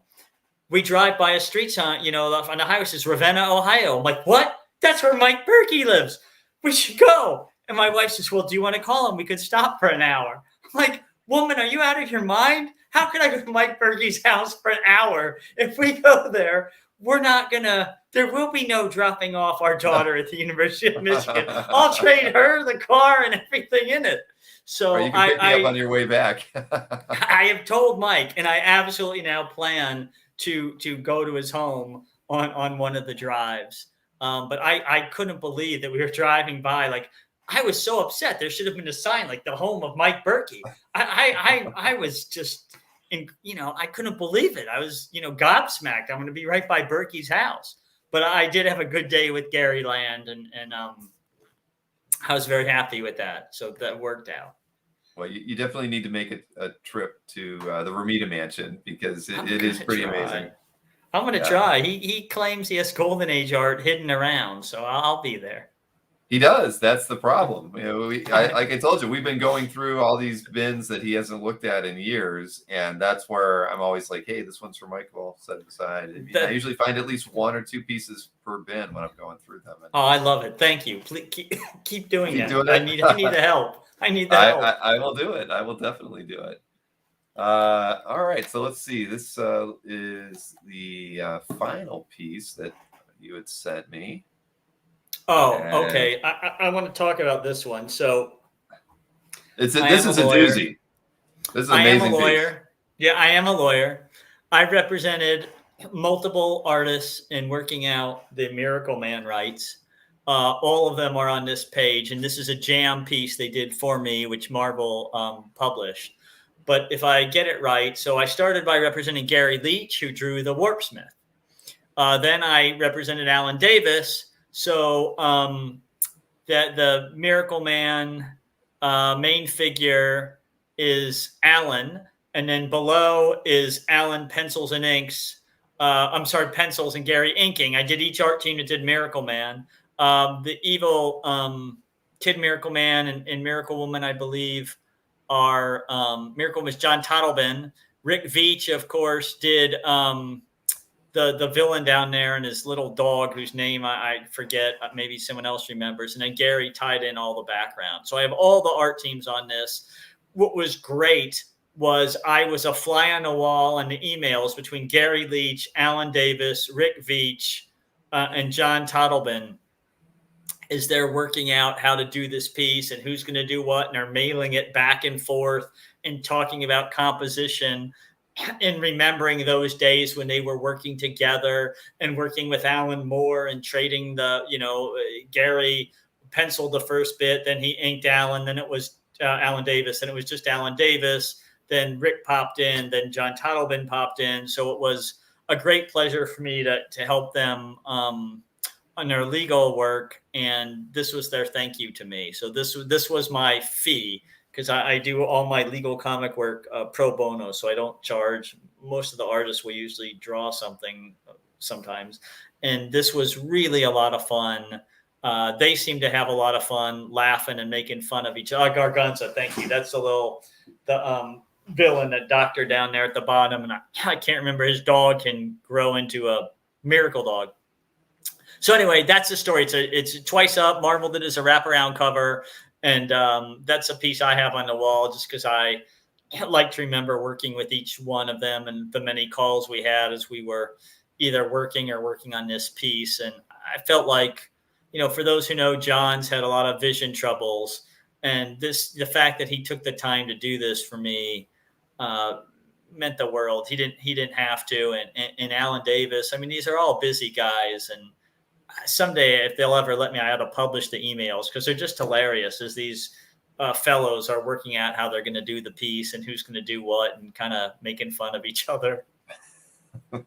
Well, it's an absolutely amazing artwork. So congratulations on that. And that's great that you do the work pro bono for them. Because it does it's a good in to get some artwork every now and again, but at the same time, I know Michael Lovitz does a lot of IP work and everything. So that's, we need more people safeguarding the creators in our hobby more than ever. With a lot of the difficulties that I think the hobby presents itself for. Now more than ever. And Michael Lovitz, shout out to Michael Lovitz, is a great lawyer. So he and I have teamed up on one or two things, and he's got a fantastic art collection. He's a fantastic lawyer, and I've done whatever if they needed a will or a contract, whatever it is. So anyway, that's how I got that piece.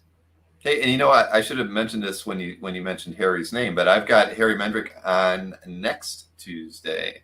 So yeah, back to back, we're gonna have heavy hitters, and then after that, I've got Dinesh on the week after that. So it's gonna be like these are all big shows. I needed those 2 weeks off before it kind of started. Dude, those are real heavy hitters. I'm a nice guy. Those are real collections. So. But gosh, I'm in the U.S. next Tuesday, so I promise I will be there. I can't wait to see what Harry unveils. That'll be great. I'm looking forward to it. And Harry and I are actually we're going to be doing this little CAF University bit on how to tell the difference between pencil blue lines and the printed blue lines. And he's got going to show us how to use a way to like a loop as an example to be able to see, be able to tell the difference. So we're working on a side project as well. So I thought that's going to be really fun too. He sent me a bunch of scans and stuff, but it's going to be neat once we put it together so that people have a primer, as far as being able to tell the difference and what tools you should probably have in your arsenal as a collector to differentiate these things. Bill, I'm going to watch that because I have a piece that the artist said, "Oh, this is the pencils," and I'm like, I think it's a print. But I just been waiting someday to figure out how to look at it or find somebody with a microscope or something. So there you go. That'll be one. I mean, it's I don't know when we'll have it done, but hopefully I get it done before the next before the next Comic Art Live, which is about a month away. I'll be waiting. All right.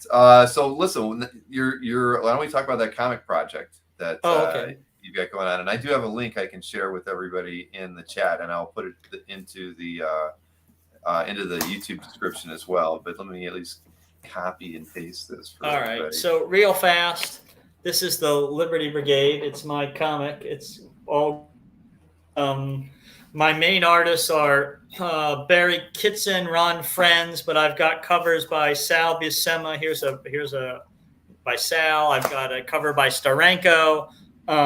Mike Lilly. So it's like 7 comic books plus a 130-page graphic novel. The writer is me, fantastic artist. And the editor, to make sure this is a good comic, my editor is a guy named Mark Wade. A lot of people know Mark. We know that. I know Mark is an amazing comic book writer. He's a great editor. Everybody has helped me. This has been my dream project. So there you can see all the comics. Here's just a page that Galassi did.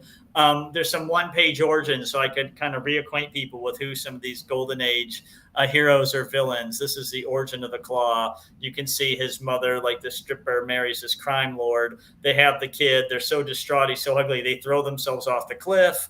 He grows up beating up everybody and becomes the Claw. He's in the green, and there's the Ghost, another Golden Age hero fighting him. But I wanted to bring all these guys back in print. I had this great World War II story. Mark Wade and everybody have been so kind to help me. You can see the Starenko cover there. You can buy it on, I think it's $70, and you get like the 7 comics and the graphic novel. It's I think, a really good read. Mark's really helped me tremendously. Barry, Ron Friends, Galassi, Starenko. There's let's see, this is a Ron Friends page there. You can see some of the heroes breaking in on a couple of the villains, the Puzzler, the Gargoyle, and Professor Fenton, just to name a few. But almost all the characters are published Golden Age characters, and then I snuck in 1 or 2 that I created to fill a gap. Some of them are really unknown, only showed up in 5 pages or here and there, but I wanted them to see the light of day. And this is a group called the Aviators. They're a bunch of public domain heroes. This is pencils by Barry Kitson. I think they're really pretty. Mick Gray actually did the inks when you see the book. So I just filled it chock full of Golden Age heroes and villains. Steranko told me, this is not a story, this is a parade. But there are hundreds of them, because in this page, I have a series of double page splashes where a character is just talking about these other World War II groups. And I used as an excuse to make up like 7 World War II groups with 12 heroes each or something, so I could feature 84 more Golden Age heroes and put them back into print. So poor Kitson, Barry had to go through all this reference. Ron had to go through all this reference. And, then Mark had to teach me, Wade, that, it can be hard to write so many characters when you're a new writer. So Sean, yeah, the early Blackhawks are in the public domain. There's also the Golden Eagle. So you'll have to read the book and see who that's going to be when it's colored. So there you have it. I hired the former registrar of copyrights and GW Law School, did my public domain research. So this is a group I called regular fellas, because there was Heroic Comics regular fellas. There's Hydro Man. See the guy Water? Guess what? Who Hydro Man was created by? Bill Everett. Guess who else he created? The Submariner. So he had 2 water characters. In the middle there with the little mullet is Rainbow Boy.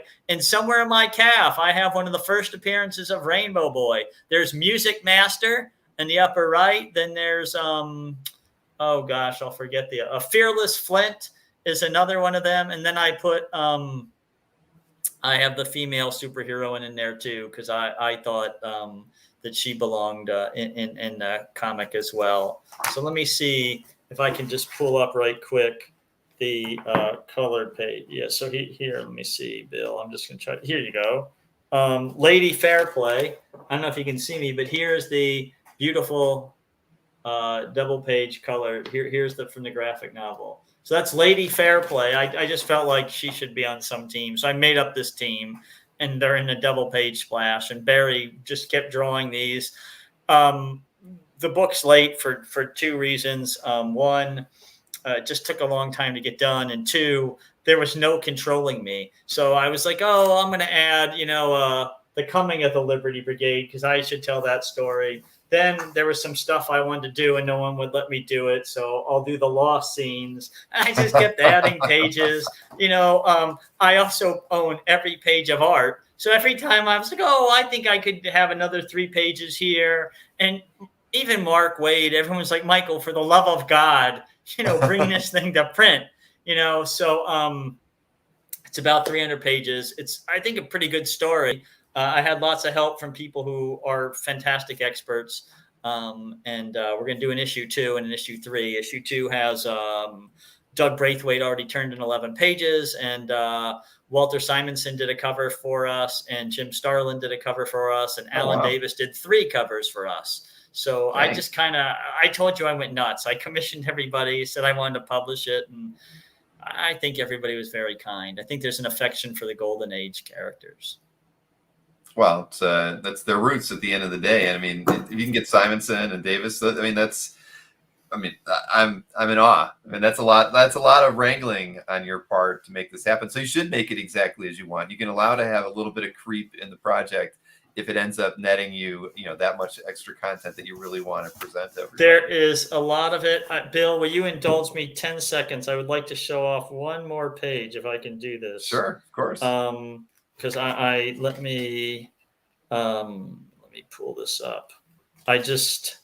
So I asked, here it is. Let's see if I can show this. Is that coming through okay? The George Perez? Oh, yeah. So George drew this. I mean, it's a great page. It's got all these robots. It's the origin of TNT Todd. And I gave George, and George I said, oh, he'll fight this one robot. And George was like, Michael, I'm George Perez. He laughed. He's going to be fighting a gang of robots, a swarm of robots. And so George just, bam, hit a home run. Each person did that. I mean, I had a lot of fun, but you'll see in there, you got Braithwaite, Giffen, Ordway, Alan Davis is in there, Alan Weiss, Mark Buckingham. So Gary Leach did stuff, Rick Veach. So these are all one-page origins to kind of help people remember who they are. But anyway, I probably talked everyone's ear off. They're probably like, Michael, you should just, go to bed or something. But thank you for letting I me think do everybody likes your enthusiasm, Michael, and it looks like a fantastic project. I mean, I put the link in there, but when you've got any announcements for that, you should send them to me, and I'll share them on CAF. So anything I can do for you, just let me know. I'd be happy to do it. I thank you. You're really, really kind. I will do that. We're my graphic novels are all ready to go to print. The problem is no one can see this. The back cover and the spine is blank. So they're rerunning some with the spines, and then the book will finally go to, we're all done. I have like 3,000 books of all these other issues here waiting for my corrected graphic novel, which is on the way. And then we're going to pack like mad. So I guess for comments, Alfredo, thank you. I always worry that no one likes the Golden Age and no one cares about these characters. If 3 people will fall in love with them like I do, I'll feel really great. I made some really cool continuity leaps that no one but 4 people will care about. But I'm okay with that. See, like Marcus says that that blank back cover is a sketch cover opportunity waiting to happen. Oh yeah, that could be. That could be. But look, I hope people will get the book. Please consider it. It's a labor of love, not a profit-making venture. Believe me. But I thought it'd be fun to put these all back in print, and a lot of the artists, honestly, were more than happy to come knock out a Golden Age character and help show the love. So anyway. I'm sold. I'm gonna follow the link and pick some stuff up. So no, I mean, and please do anything that I can do to help promote it for you. Just let me know. I'd be really happy to do it. Thank you, Bill. Thank you. You've got the support of so many artists. I mean, it's got to be seen. So yep. Let's see. Look, thank you for having me. Bill, I loved it. Thank you, Paul. I do love comic art. I love comic art. I'll answer Stanley's question. I love the friends I've made, the things I've learned. I think it's a great group of people. Always learning. I love looking at other people's art. I don't care what your theme is or what you collect. I just think it's so neat to hear other people's stories. Is there any art I still really want? Okay, I'm going to get killed when I say this. There's very little Golden Age Nidor art. I wish more than anything I had a Black Terror page. I've never even, I think Heritage had one once. I'd love, I have a Fighting Yank page. Gosh, I'd love some really cool Nidor art if anyone's ever seen it. I would like that. That's mostly what I want. Some Golden Age characters I don't have. Let's see. Our Man, I don't have anything. I don't think I have Golden Age Sandman. I have a lot of the Justice Society, but not all. Any superhero. I need a Submariner. I don't have a good Golden Age Submariner page, believe it or not. That's a key miss for me. A lot of them are seeing that one's hard to imagine. Now, I would have thought that would have been one you would have crossed off the list early on. I should kick myself. I should have. I think it was maybe Mike Berkey had a page and was telling me to buy it, and I was too stupid. I was buying other things, and I just, I bet every single person watching this has a page or two they kick themselves. I should have just done what Mike told me to do when he told me to do it, and my life would be more complete. Instead, I was asking what he had the least amount into. Mm-hmm. Bob, send me some more fanzines. Everyone, if you want fanzines, get them from Bob. There you have it. And Bob, if there's anything I can do for you, just let me know too. I'll be happy to share any news or information out of that I could. I mean, I think that's I grew up on fanzines, so that's a really cool aspect.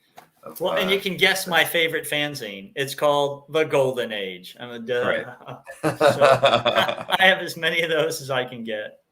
But Bill, it's probably late. Probably people will want to do other things. But I really thank you for having me and for being so patient.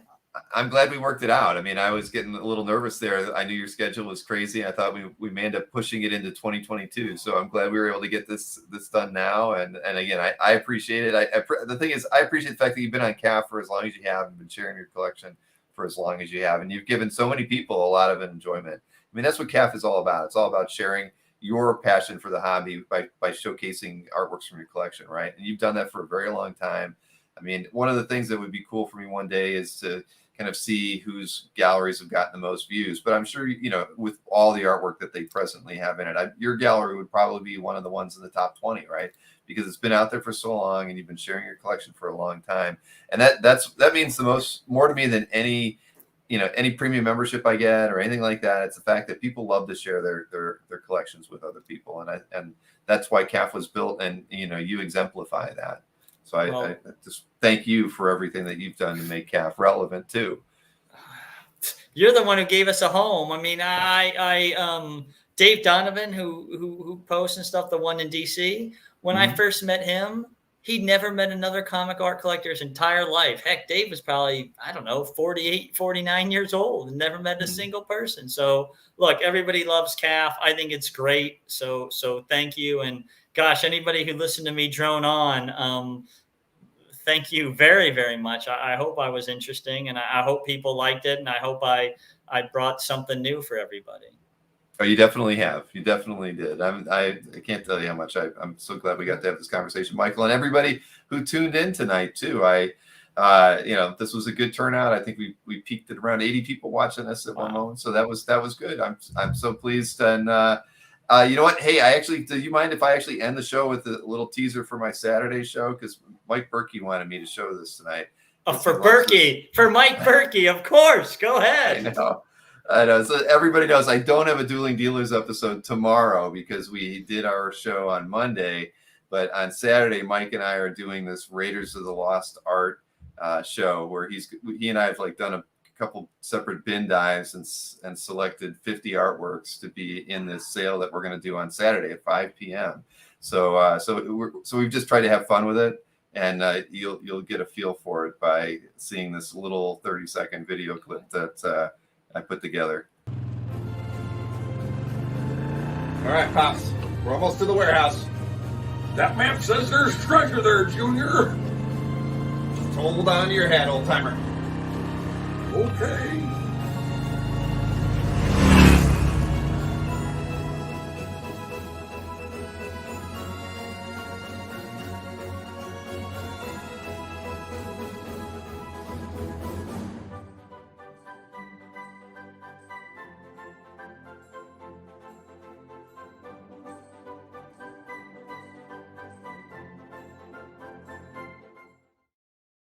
So yeah, we're gonna have a good time on during that show. Oh, can I just call Berkey old timer? That's if we can call him old timer from now on. Please awesome. do. Please do. I will be there. Well done. Yeah, that is awesome. It's gonna be a fun show. We're just doing like a little intro video, and then there won't be anything funny going on. We'll be selling art, but we talked about it. We're like, we're gonna do something just different than what we do on Dueling Dealers, and just try to have a little fun with it. And I think it's definitely gonna be an interesting show. That's for sure. I think it's going to be great. I'll be there, Bill. All right. Fantastic, Mike. Well, again, thank you so much. And thank you, everybody, for tuning in. And again, I'll next be online on Thursday with a CAF update at 8 o'clock, where I'm doing a special show with Metropolis Gallery. I'll have Simone Bianchi and Ken Lashley being interviewed by me and Vincent and Micah. And we'll start the show off that way. And then I'll do my regular CAF update after that intro is done. So again, thanks, Michael. Thank you, everybody. And